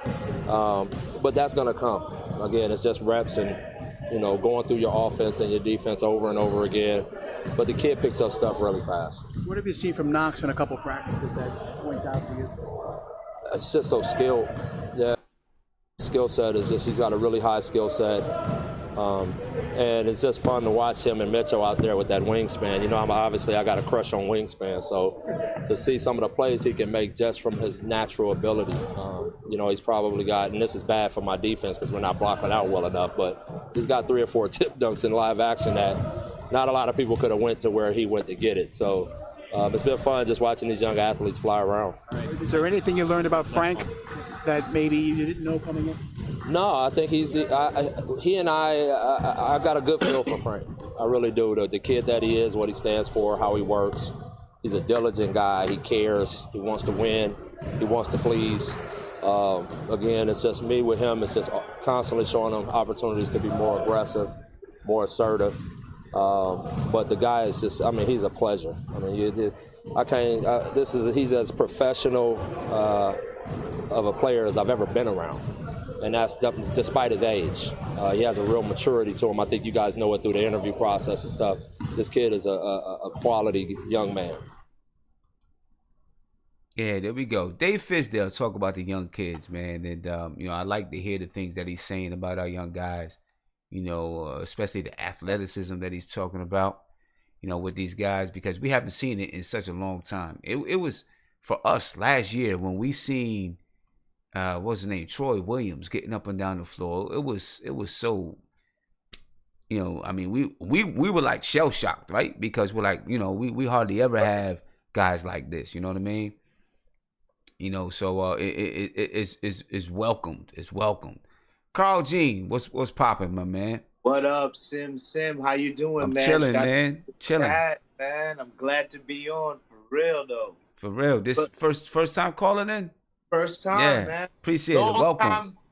Long time fan, first time caller. Okay, but great. I'm not gonna take too much of your time. I wanted to speak on the young talent we got now. Like, I'm really excited about Frank, Kevin Knox, Damian, to see them really put their skills out there, to really see what they, because, you know, before we've always had like vets that took up the minutes from these kids, and we really never gave them a chance to shine. You know what I mean? Right. But like, where's the Trey Burke love though, man? Like, for real, he was doing work last year. It seems like everybody forgot about him, my dude. You know what? He did some work when he came in. I gotta give it to him. Look, make no mistake, he's 5'11", because they say he's 6'1". You know, they always add an inch or two. So let's be real. Right. Like, you know, he's mad small, and that limits his defensive capabilities. But he was putting buckets in. He was dropping dimes. I mean, he was doing work. He did some work. I'm just saying, like, because I'm looking at Frankie. To me, he looks like a 2. Like, he looks like a Holiday or a little bit longer Rondo, so to speak. Mm-hmm. And I would love to see him get that opportunity to shine at the 1. You know what I'm saying? And let him see what he can really do on some guaranteed minutes at that starter spot, because he put that work in. Like, he grinded his way through. He was like a number 8 or 9 pick, if I believe, a few years back. Trey Burke. Yeah. He was like a 9 pick, I believe. Right? Then he got sent to the G League. He put his work in, because we brought him in there because someone else was going to grab him. So the Knicks had no choice, because he was dropping like 50-point games in the G League. Like, he was doing serious work over there. And he came in and right away showed his worth. And I'm just, like, to me, I just want to see him get a little shine time, because I see Frankie playing the 1 or the 2, because he got that length that he can guard the 1, 2, or the 3 spot, if you ask me. And in this positionless league that you see that the league has become now, where, you know, no one's a definite position, that let this kid shine and let's see what he can do at the helm. What you think, Sam? Now, all right. So what I think is this. I think that Trey Burke deserves the chance. I've said it before. I think because of what he did last year, he deserves the chance to come in and prove that he can actually do it for a season. You know, and prove that he can do it when teams begin to adjust to what he does, right? Because, you know, like we've seen it with KP last year. You know, when teams began to adjust to what you're doing, then production went down. Production goes down, because now you have defensive schemes against you and all those type of things. And that's going to happen again this year, because we're going to have a new system with Fizdale. We got new players on the team. Someone's going to go off and we're going to be like, oh, wow, this guy's really killing. And then we'll see what they do when teams begin to adjust. So with Trey Burke, you know, last year teams maybe weren't ready for what Trey Burke was bringing to the game last year. That's true. And now, you know, we'll see what happens when the beginning of the season, you know, the first 20 games, you know, a lot of teams are nice. And then when defenses really begin to adjust and coaches start to coach, you know, the good teams rise and the bad teams fall. Right. So, but I do agree. I think that he deserves a chance. Do I think he's the long-term point guard? I don't, only because of the way that I see the league going with length, and with, if you're playing positionless basketball, which we're gonna play, then you need to have guys that can cover anyone on the floor, and that's where I think there's a problem with Trey Burke. Now, I like Trey Burke, and I really like what he was bringing last year, so I'm willing to see it, to see what happens. But if you talk about positionless basketball, let me ask you: you like him as like a 6-man, like definitely, without a doubt, love him as a 6-man. Right away. Yep, love him as a guy, because his mid-range jump shot is just wet. Yeah, man, it's wet. I mean, it's just, he's not missing that joint. And but you know, when you talk about positionless basketball, that means there's going to be a lot of switching too, right? So you want to have like a 6'6". I don't even want to say point guard anymore. If you listen to the way Fizdale is talking, you know, he's talking about, you know, if you're a guard, you can initiate the offense. No matter if you're a shooting guard or you're the point guard, you're just a guard and you can initiate the offense. But then that means there's going to be a lot of switching on defense. So guys got to be able to communicate, and you got to be able to have guys that when they do switch off, they're switching off on guys of similar size, right? So when you talk about having a lead guard or two guards that are 6'6" on the floor, they can switch easily. Sometimes they can switch on to a 3 as well. So I think that's what hurts them with the way the league is going. You talk about 10 years ago. Yeah, he would be a monster. Yeah. He would be a monster. Let me ask you this, though. Mm-hmm. How you like Kevin Knox's role as 3 or a 4? Do you seem like we playing a little bit of small ball action? Put KP at the 5, put him at the 4, THJ at the 3, and then Frankie at the 2, and maybe a Trey Burke at the 1. Like, where do you see Kevin Knox fitting in early on? Because he's gonna get minutes. He's gonna get minutes. KP down.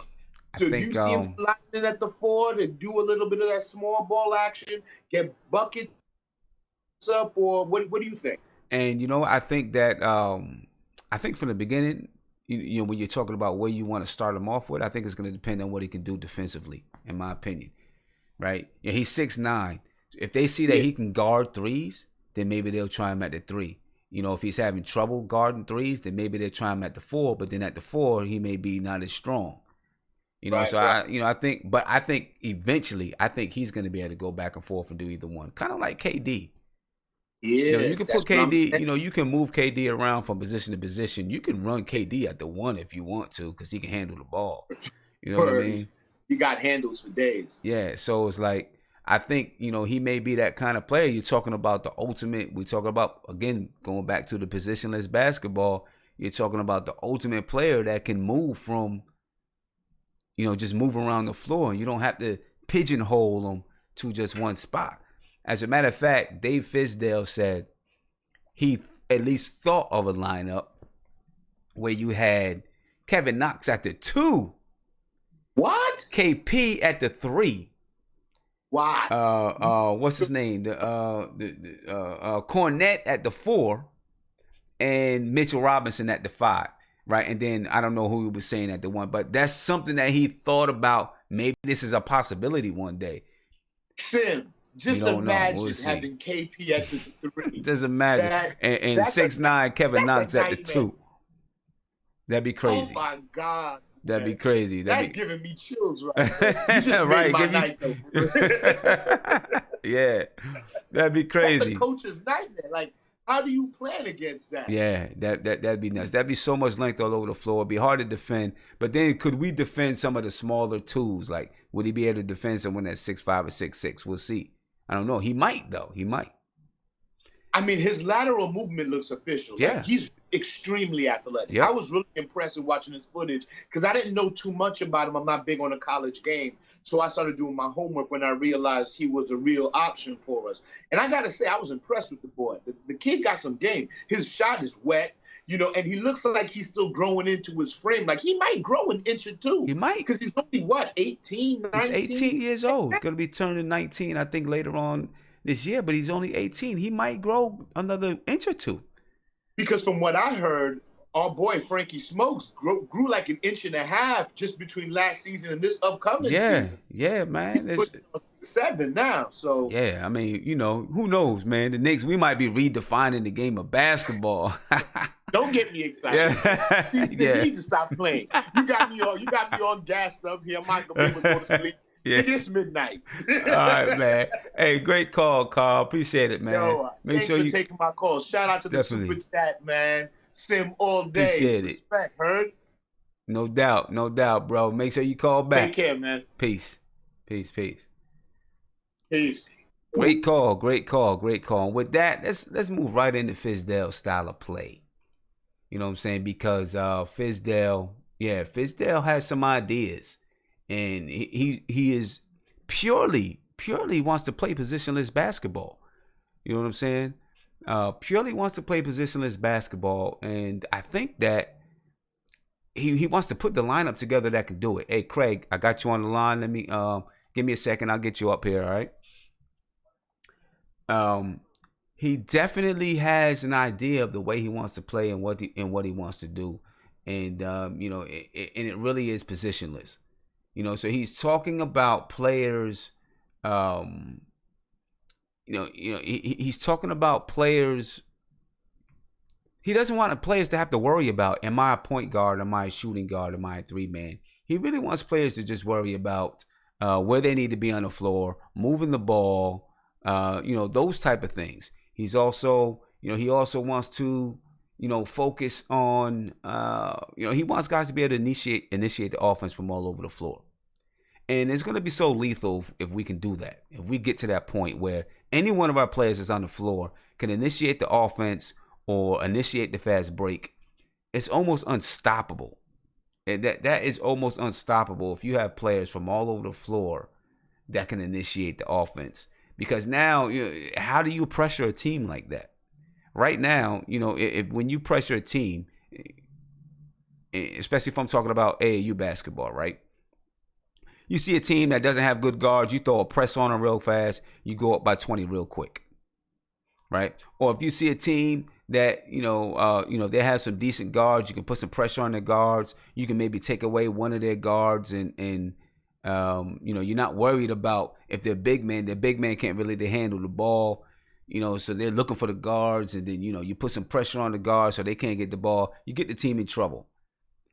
But whenever I face a team where their big men are actually guards, it's tough because now their big men are getting a rebound and they're advancing the ball and the guards are running the lanes. It's almost impossible to beat. It's impossible to press them because anyone that they get the ball to, whether it be in the middle of the floor, most likely to the middle of the floor, that person can go. They can turn around and go to the basket. It's impossible to press them. It's impossible to put pressure on them. And that's the kind of team that David Fizdale is trying to put together. This kind of system he's trying to put together. You know what I mean? And I'm excited for it.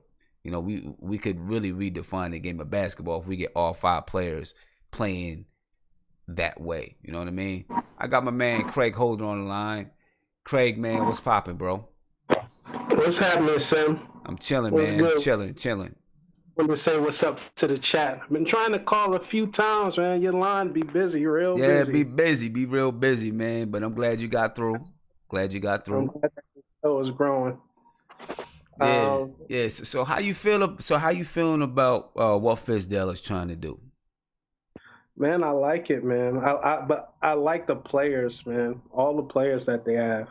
Mm-hmm. All the length and all the guys who can handle the ball and switch and play defense. So right. I haven't really seen it yet, so it's hard to say if it's good or bad. But the idea behind what he wants to do is so cool to me. Yeah, the idea behind it is there, but you got to go out and get the players that can do it. You know what I mean? And that's the thing, and that's why some players that we have like Cantor, he does not fit into what you want to do. He's on the team now. He's going to be our best rebounder. He's going to be able to score in the post. But he doesn't fit into the way that we want to play, which is the reason why I don't see him being here next year. Now, I will say this, though. I still believe you need to have a guy that can give you a post presence. You know what I'm saying? You got to have a guy that can give you a post presence. And we seen it in the Western Conference Finals with Houston against Golden State in that Game 7. They had nobody that could anchor the offense when it was necessary because Clint Capella, he can't play in the post. All he can do is, grab rebounds. He can pick and roll, get putbacks, pick and roll, like you just said, pick and roll. And sometimes you need someone to just settle your offense down. And how do you do that? You do that through the post sometimes. Because jump shots, they come and go. You have a team like Golden State who most of the time is 95% of the time is there. But sometimes it comes and goes. But you still have a guy like KD that can go down into the post. They had a guy like David West that could get you something in the post as well. Oh, yeah, definitely. And that jump shot, that's also happened to Boston in that Game 7, at the fourth quarter against the Cleveland Cavaliers. They couldn't hit a shot, and their offense just crumbled and died. Yeah. So So you still got to have – I think you still – I don't think the post – You'll say that again? I'm sorry. No, I still like the idea of having an inside outside game, definitely. Right, because there's still gonna come a time when you need it just to settle things down. Sometimes, get in deep, get in low, go to the line. Sometimes you just have to slow the game down, then you can get back to what you're doing. Sometimes you have to do that, and it hurt Houston. That's the reason why I thought if Melo would have been in Houston, he would have been able to help in that game 7. But, because when they was missing, you could easily give the ball to Melo. You like, yo, give it to me. Yep. You know what I'm give saying? It to him. Let him go for it. It was his night. Right. It was his night. He could have carried them to a win. Yeah. So I mean, so there would be room for someone like Cantor. You know what I mean? There would be time for him. You know what I mean? If he was, if he stayed on the team and he came off the bench, you know what I mean? There would be some time for Cantor to allow him, to get some work in the post. And I think with the right contract and him coming off the bench, it wouldn't be a bad idea. I like the idea of Cantor stretching the floor and shooting 3.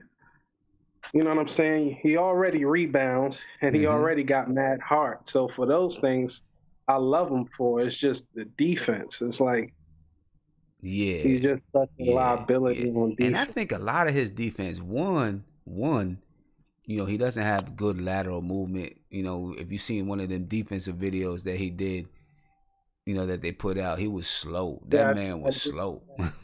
I was like, I was like, come on, man, that joint looked bad. He was slow, but he's trying though. He was trying. He was trying. He's working on it. You got to give him credit for that. He was working on it. But then, defense. Yeah, huh? Yeah, but then beyond that, he's not naturally gifted as far as being athletically gifted. Being able to jump high and so that he can get weak side blocks. But then he needs to study the game a little more so that I'm sure he understands that he doesn't have those athletic abilities. He needs to study the game a little bit more so that he can understand how to use angles. You know what I mean? Right. Use angles, use his body a little bit better. Ed, peace, Ed. Have a good one, man. See you Sunday. Use his body, use angles, learn how to anticipate things that are going to happen. He's got to be a little bit smarter than other people out there. I think when offensive players see Cantor right in front of them, it's like, oh my goodness, this is an easy right here. At like the candy store. He ain't gonna jump. Yep, he might stick with me, but he ain't gonna jump with me. He's not gonna stop what I'm doing. Right. They're at the candy store. You know what I'm saying? At the candy store. They see him like, okay, I'm about to get something sweet tonight, boy. Kristaps. If Kristaps is there, if they don't beat Kristaps, and he there, they like, oh man, I'm gonna have to switch just him being there make them change their shot projection. But he was Cantor, he just like, this is nothing. Like, go around him easy. Yeah. Hey, Craig, man, appreciate the call, bro. All right, Appreciate the call.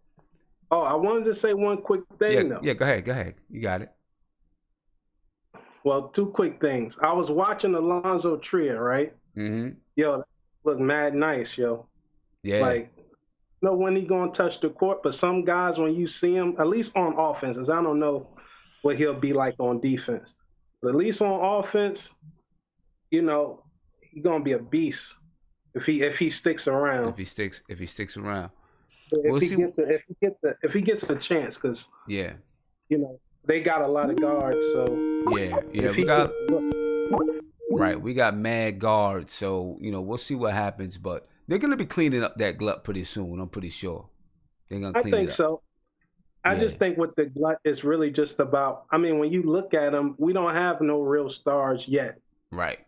I think that's what they're really trying to get to. So the cream of the crop will rise to the top. So for sure. It's all good. But and also last thing is Frank. A lot of people say Frank should be a 1 or a 2. to me, he's a 1. And to me, he's the closest thing to a starter at the point guard position because of his defense. Yeah. Okay. Like not only can he guard all the point guards in the league, but even when he's off the ball, like it's just amazing what he does on that end. So if he has any offensive game in the future, I mean, he is the starter, unless somebody else. Somebody come, yeah. But I feel you. I'm with you. Hey, Craig, thanks for the call, man. Look like you're at work, man. Look like you're at work. Pulling some late hours, bro. Pulling some late hours, man. Actually looking at the MSG Network, looking at their videos too. Okay. And watching his show. Yeah. I appreciate it, man. Appreciate it. Have a good one. Peace. Yeah, Mr. Tedious. I see you, man. Mr. Tedious, you're out of here, bro. You're done. You're done, Mr. Tedious. Get out of here. You know what I'm saying? You in here trolling trolling us or whatever. We won't got time for that. Nobody got time for all that. You know what I'm saying? Take that elsewhere. So, Mr. Tedious, you're getting blocked. As soon as I find where you at, I'm blocking you. You know what I mean? We don't got time to be playing games with you because you want to, remove. You're gone. You're done. You're done. You're done. You're done. On the line now, I got my man. I got Kareem on the line. Let me get him up here.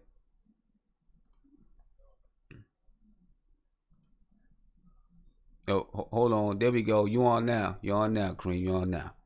Yo, what up? What up? Peace to the chat. Black is time. For sure, man. Good. What's up with you, bro? Yo, man. Loving what you doing always, man. You the heartbeat right now. You know what I'm saying? You represent our heartbeat officially. You know what I mean? And yeah, man, let's get into it, man. What's going on, man? Appreciate it, bro. So yeah, we talking about what, David Fizdale's his philosophy and what he, the way he wants to play, that positionless basketball, his style of play. You know what I mean? And listen, what he's talking about, what I hear him talking about, he's really talking positionless. He's not just saying some buzzwords. You know what I mean? He's really, from what I hear, that's what he's trying to do. You know what I mean? I mean, this man is talking about the possibility of playing Kevin Knox at the 2, KP at the 3. You know what I'm saying? Luke Cornett at the 4.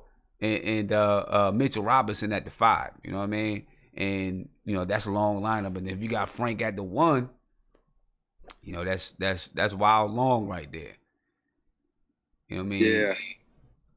I mean, it's dope. It's dope because from listening to Fizdale, he's not a guy that just speaks to speak. Like he's speaking. So when we see it go down, we're not surprised. You know what I mean? Like he's been around a lot of basketball, so he understands what day and age it is right now, and he's acclimating himself, and he's getting us as fans just super excited. The fact that we're almost seeming like we're almost ahead of the curve now. Before we was like light years away, and now we're right there. We're at the cusp of being this new age style of basketball. Exactly. Yeah, like you saying, Triple G is saying in the chat, we're pushing the NBA forward, and we're taking it to another level. Some of these other teams been doing it. Kind of Golden State does it a little bit, but we're pushing it further than that, because if KP gets to that point, because he can handle it a little bit, he gets to that point where he can play the 5 and Knox can be at the 4. Then you got a 3 and a 2 and a long 1 that's 6'6", 6'7" point guard, if you want to call him a point guard, or just guards, 2 6'6", 6'7" guards and a 6'9" 3-man. I mean, and each one of those players can initiate the break, initiate the offense. It's almost unstoppable. Yeah. I mean, you made a lot of good points too when you were speaking from your experience as a coach and knowing what it's like, because sometimes when a big man gets the rebound, the opposing team's point guard, he can stay back and try to play the passing lanes. But a big man, so he can't make a good a quick outlet pass, and then it slows down the transition offense for the other team. But when you can catch it and go, right, that's a whole nother game. It's a whole nother thing. Because like exactly what you're saying. You know, you hold up, you put a little bit of pressure on the rebounder. You know what I'm saying? Now you hold up the offense. Now they got to bring the ball. You let your defense get back and get set. You know what I mean? Just a little bit of pressure on the rebounder. But you get someone who can just snatch it, clap that thing together and go. You're in trouble. Yeah. You know what I'm saying? Now that stops you from sending a lot of guys to the offensive glass. Mm-hmm. You know what I'm saying? Because you're afraid that whoever gets the ball is going to get out and go. So now you're not sending as many to the offensive glass. You take one shot, let's get back. We got to get back. You know what I mean? It changes the game. Just changes the game. You're delving deep into the philosophy, and we're getting little glimpses.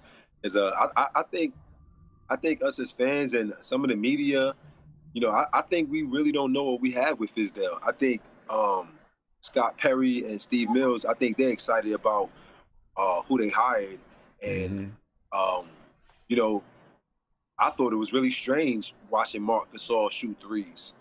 I was like, you know, early in the season, and then, you know, like in 2K, NBA 2K, the video game, you know, like they make adjustments to players' attributes as the season goes on. So it's like somebody like Marc Gasol, three-point shooter is probably like 59, and he gets with Fizdale, and his three-point shooter is like an 85. So, you know what I mean? So you're watching, you know, we're in for a treat, man. Like, you know, I've been calling up, and I kind of hear myself back sometimes when I go back on, and I'm like, man, you know, I was kind of hyped, but I was hyped because I was feeling like, and still, even to this point, like I said, you know, even me and you and a lot of us don't really know what we're in for, but, you know, we've been, you know, gradually climbing up this ladder, and now we got the coach, and we, you know, did you hear, I mean, the clip that you played?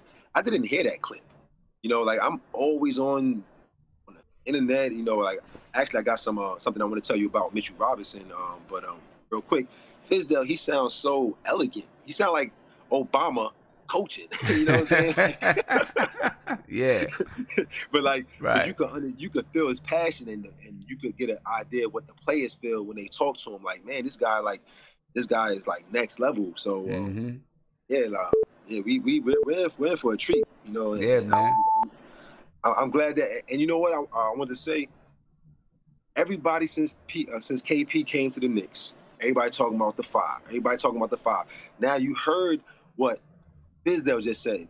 So KP's getting frustrated with the, you know, the five talk. Like, yeah, okay, maybe one day I might play it, but you got to understand what I'm seeing. I need y'all to see what I'm saying. Now Fizdale talking about the three, he going the opposite way. Yeah, he's feeling KP. Right. You feel me? Like he's adjusting to his players. Like, you know what I mean? Like, like, and you gotta know, see what's going on. I'm sure KP heard that. It's like, okay, okay, I'm with that. You know, I still remember this crossover step back he put on somebody last year. Like, he's like on the left wing, like in the corner almost. And he had this dude with the mean crossover and the step back. I was like, oh God, right. But I'm not gonna stay too long. But I did want to say I listened to Locked On Knicks. Mm-hmm. You ever listen to that? I listened to it a couple times. But Mark Masita, something like that. Yep. Yeah, he's a cool guy. He's funny. He's a big Knicks fan. He loves Frank. But he was actually had a podcast today, and he was talking about that he got some reports from Mitchell Robinson's coach in high school. And in high school, as a senior, he said he took somewhere around 150 3-pointers. Oh yeah, he could shoot. As a senior, I seen some clips. He could shoot. Yes, and he shot around 38%. Yeah, the kid can shoot, man. Yeah. And the guy he's been working out with, his name is Butch something. I can't remember, but this guy also, one of his clients is Anthony Davis. Mm-hmm. So Fizdale, I don't know if it's tampering, whatever the case may be, but like people have speculated that he's been working out, but they haven't said who. But I got confirmation today from on Knicks, Locked On Knicks, that Mitchell Robinson's been working out with Anthony Davis. That's what's up. I mean, they say they liken what he can do to Anthony Davis, his potential. Right. They liken his potential to Anthony Davis.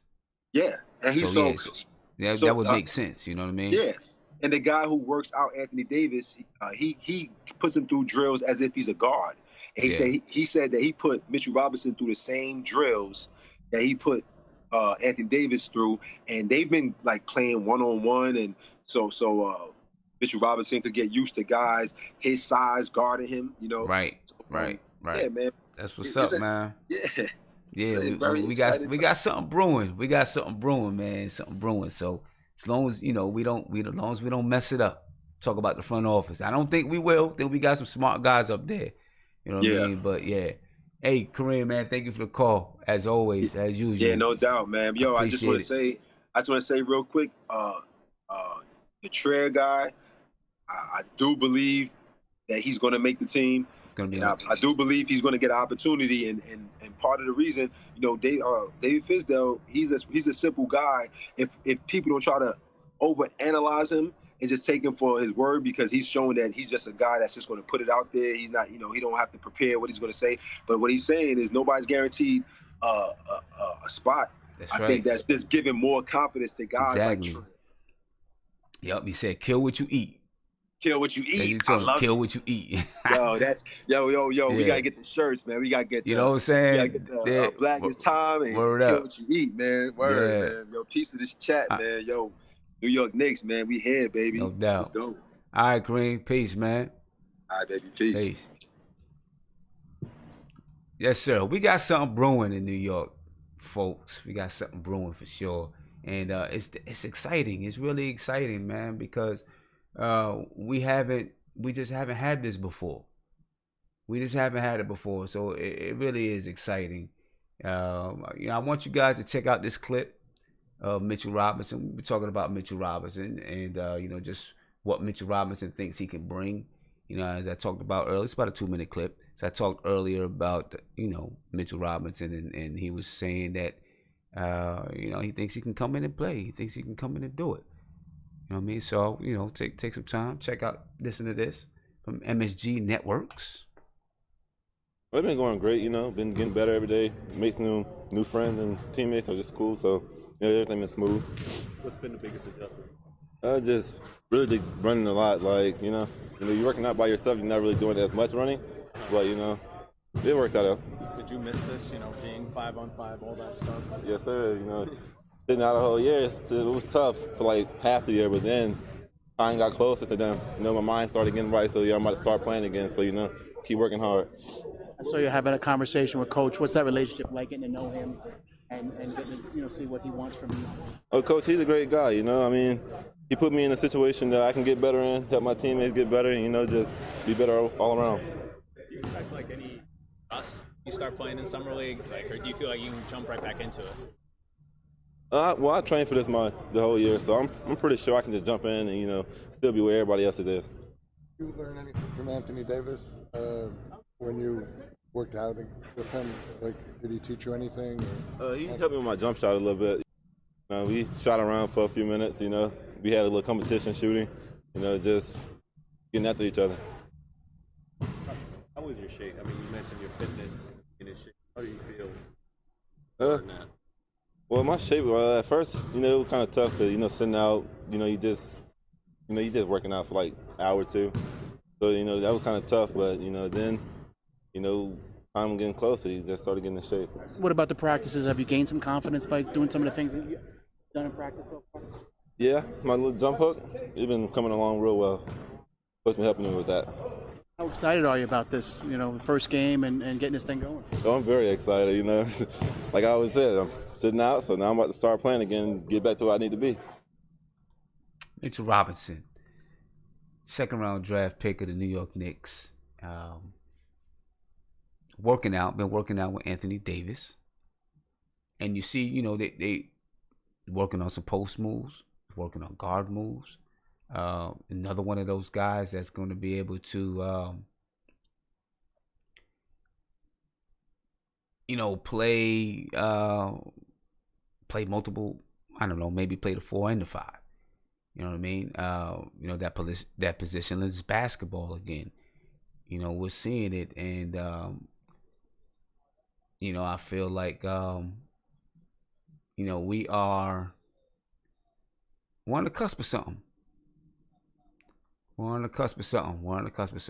And here we go. I want you guys to hear. This is David Fizdale talking about playing. Kevin Knox at the 2, KP at the 3. He's commenting a little bit about KP and what he sees for KP in the future. All right, so check this out. It's David Fizdale. KP is a center. What can he bring to the table at that position? As a center? Oh, it's just Anthony Davis. You name him, he's that. It's that dynamic guy who he can outrun everybody, but you can't put small on him. You put somebody too big on him, he can pull him away from the rim, and defensively he can guard everybody. So it really is. It's a luxury for me to have a guy that I can move around in different positions. But at the same time, I might do that. I might play him at what you call the small forward. Okay. And go him, Luke, and Mitch. And put a whole bunch of wingspan with Kevin at the 2. And see how teams deal with that at the rim and with our length. So I can't lock him into nothing. I just see a lot of places I can use him to be dynamic for us. Have you talked to KP about playing center? That was something he in our conversations, I just told him, I said, I don't have a position for you. Are you cool with that? And he's like, absolutely. He's like, I don't like being put in the box, and I'm not going to put him in a position to fail. I'm not going to throw him in a situation where, maybe he's going to get some brute out there getting beat to death. But at the same time, our league really don't have a lot of those guys anymore. And so he gives me a lot of flexibility to move him 4 to 5, even to some 3. There we go. Told KP he does not have a position for him. He doesn't have a position for KP. KP's going to be moved around the floor. I'm sure Kevin Knox is going to be moved around the floor. Frank could be moved around the floor. I do want to go back before I get to the summer league. We've been talking about summer league the whole show. So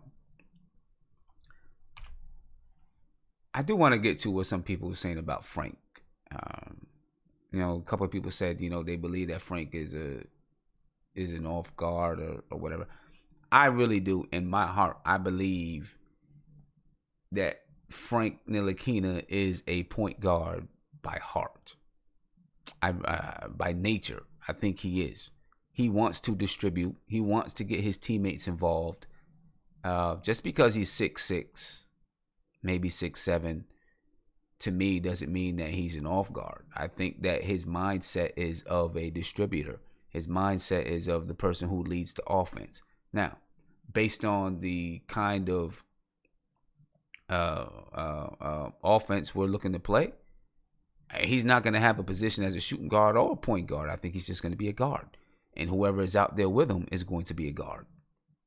You know what I mean? See, this is why I disagree. Like, I just see, W here says Frank is a 2 guard. You're a shooting guard. If you're a shooting guard, when you say 2 guard, you're saying shooting guard. Shooting guards want to shoot the ball. I mean, come on. You know what I'm saying? Shooting guards want to shoot.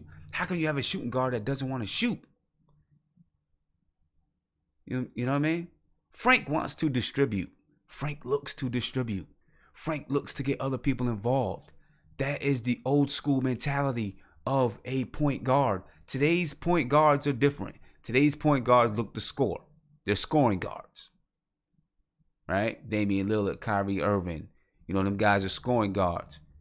Derrick Rose is a scoring guard. They're scoring guards. Frank is, to me, the truest of true point guards that you have. His main motive is to get everyone else involved.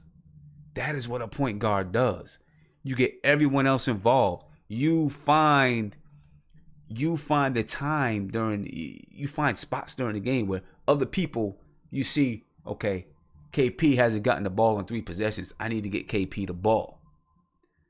Kevin Knox is hot. I need to get him the ball and make sure he's getting his shot because he's hot. Right? Point guards manage the game. Point guards lead out there on the floor. I see that in Frank. I'm sorry. That's what I see. Right? I'm not saying that he can't play off the ball. You know what I mean? I'm not saying he can't play off the ball, which he can, and he will learn to do even more. And he's the perfect type of guard to play positionless basketball, right? That's the buzzword today, positionless basketball. He's the perfect guard to play positionless basketball. But I do think by nature, he wants to be a distributor. That's what's in his heart. You know what I'm saying? WH, you said, don't I think he plays better off the ball? The only thing, I guess it depends on what you're looking for from him, right? I think people say he plays better off the ball because he scores more and he shoots more. But if you're looking for someone to be a point guard to lead your team, then I think he can be the point guard that can lead your team. If you're looking for him to be a scorer, then maybe you say he needs to play, he plays better off the ball because he can shoot the ball more. So I think it depends on what you're looking for from him. You know what I mean? But I think, and maybe time has passed me by. I don't know. But what I understand a point guard to be is not just a guy who advances the ball up the floor, but really the guy who facilitates the offense. And the guy who facilitates the offense usually takes the less shots. You know what I mean? When you're playing that type of game. The game has changed today. Chris Paul, he plays more off the ball than I've seen him with Houston than I've ever seen, right? Playing off the ball. That's the way the game has changed today. And that's cool. I have no problem with that at all.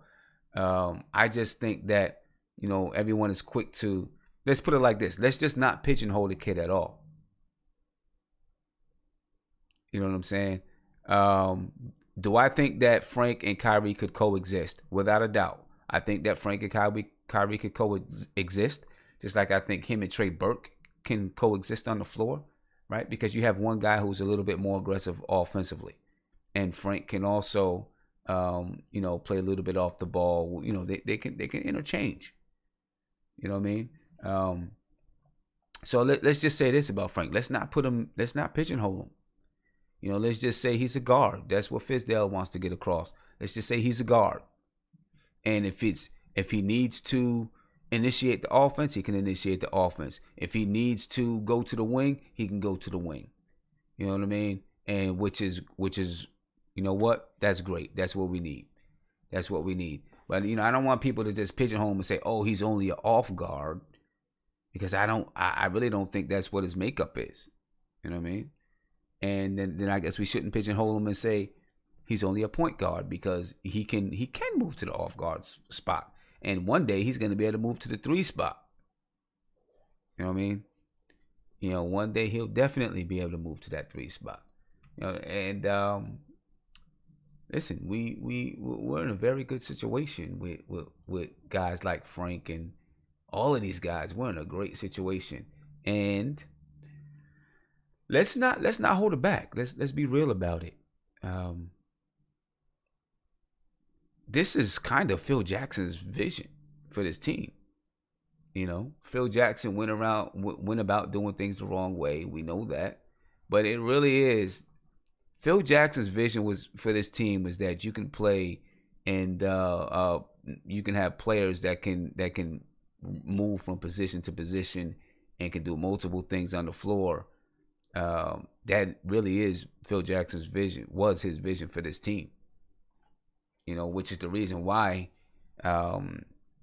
he wanted KP, and which is the reason why he drafted Frank. You know what I mean? It really was his vision for the team. Did he do things the right way? No, he did not. And it is the reason why he tried to get Melo to play that way, because Melo had all of the tools to do it. Had all of the tools to be a versatile player. He just didn't have the mindset, maybe. You know what I mean? Didn't have the mindset. But it is Phil Jackson's vision. We got to give, we don't like everything that happened with Phil Jackson, but it's exactly the way that he wanted to play. And it's the style that he was trying to bring to the team. His ego got in the way a little bit. You know what I mean? And maybe the triangle wasn't the best. Yeah, BN. Maybe the triangle wasn't the best the best offensive system to use. I think that he was more about, let's have a system. Let's have something that we can hang our hat on. A lot of people got caught up with, the triangle thing, but he also pushed it. Without a doubt, he also pushed it. You know what I mean? And the one thing I say about that triangle is the triangle was so predictable. Every single time up the floor, you knew exactly where the ball was going and what was going to happen. It was too predictable. Too predictable. When it was so slow. So slow. If so slow. It was bad. But let's talk about what we got going on now. The New York Knicks Summer League begins Saturday, where it is now, what is it, 12:30. So it is Friday. So we can say tomorrow. Summer League begins tomorrow. Saturday, July 7th at 5:30. And I'm just excited. I can't wait. I just can't wait. Oh, I got the wrong graphic up there. Let me change the graphic. Let me change that graphic for you guys real quick so I can make sure I have the right times up there. Because the times that I had up there, those are actually, I believe, those are like Pacific time or whatever it is. But I got the right times for you, so I'm sure you guys already know, but I don't want to confuse anyone. I want to make sure that everybody catches the right time. So we're going to do this one more time. And here we go. There we go. We got the right times up there. Summer League schedule. Again, say it again. Saturday, July 7th, 5:30 p.m. versus Atlanta on ESPN. Sunday, July 8th at 9 p.m. versus Utah on NBA TV. And then Tuesday, July 10th at 8:30 p.m. versus the Lakers on ESPN2. I will be on Sunday night at 10:30. Even if the game is still going on, I'll log on and, I'll need to be towards the end of the game and, I'll talk a little bit, while we're watching the end of the game. And then, of course, Tuesday night, I'll be on after the game. I'll be on at 10:30 Tuesday night. Don't forget, Sunday, Tommy D is going to be on. He's going to be on with us. So he'll get to talk some Summer League basketball. I actually have someone possibly coming on Tuesday, July 10th, coming on the show, but I've got to confirm. And then we got Fro Magnum coming on Thursday, July 12th. She's actually going to be Tuesday. She's going to be in Las Vegas at the Summer League. So she'll be able to report to us, what she's seen from Summer League, which is going to be, just her experience at Summer League and what she's seen from the players close up. So that's a good thing right there. I'm saying that's a good thing. But there we go, man. The New York Knicks Summer League schedule, and then sometime after the 12th, the playoffs will start. And I'm just uber excited for it. I can't wait to see these guys get out here on the floor and make something happen. Get out here on the floor and make something happen. And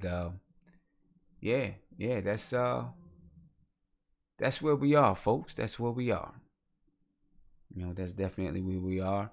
And I'm about to log off because, we've been on for 2 hours, but it's been a great show. A lot of ideas here in the show. A lot of people excited about the Knicks because we're doing some good things. And I feel really good about it. You guys feel good about it. You know what I mean? So it's a good thing. And what we are going to do is I'm going to log off. This was going to happen Saturday. All right, so this was going to happen Saturday. I'm not going to be able to log on right after the game. The game is at 5:30. I actually have an AAU game at 5:45. And then I have another right back to back. I got an AAU game at 5:45. And then I got an AAU game at 6:50. Right, so that means I'm actually going to miss the game. I'll have to record it and catch the replay. You know what I mean? So, I'm a little bit upset that I'm going to miss the game. But I got, they hit me with two AAU games back to back. You know, we're gonna get about 5 minutes rest. You know what I mean? 5 minutes rest, and then we gotta jump right back up and play again. You know, but it's cool. So then what'll happen is I'll check the game out afterwards, and you know, if I get a chance, maybe I'll jump on and talk a little bit about it. If I do not get the chance, because I probably won't get home until, I don't know, we'll see what happens. We play at 6:50. Last game is at 6:50. It'll be home about 8. I'll get home about 9:30, and then maybe I'll jump on at 10:30 just to talk a little bit about the game. But then I'll definitely be on Sunday night after the game. I'll be, you know, I'll have, you know, we don't play any AAU games this Sunday. You know what I mean? So I'll be able to sit down and chill and watch the game. You know what I mean? But so I'll probably see you guys Saturday night. It'll be short, maybe for a half an hour or something like that, just to wrap up the game and talk about it a little bit. All right, so I'm out. Thank you guys for logging on. Much love to you, for sure. Much love to you as always. I'll talk to you a little bit Saturday night. We'll have a full show on Sunday. And again, before we get out of here, there you go. Summer League. That's a Summer League right there. And listen, if you enjoyed this stream, please subscribe below. Ring the bell, get a notification anytime that I go live. Check me out Sunday night, 10:30 p.m. Special guest Tommy D. Peace. Oh, let me do that one more time. Peace. There we go.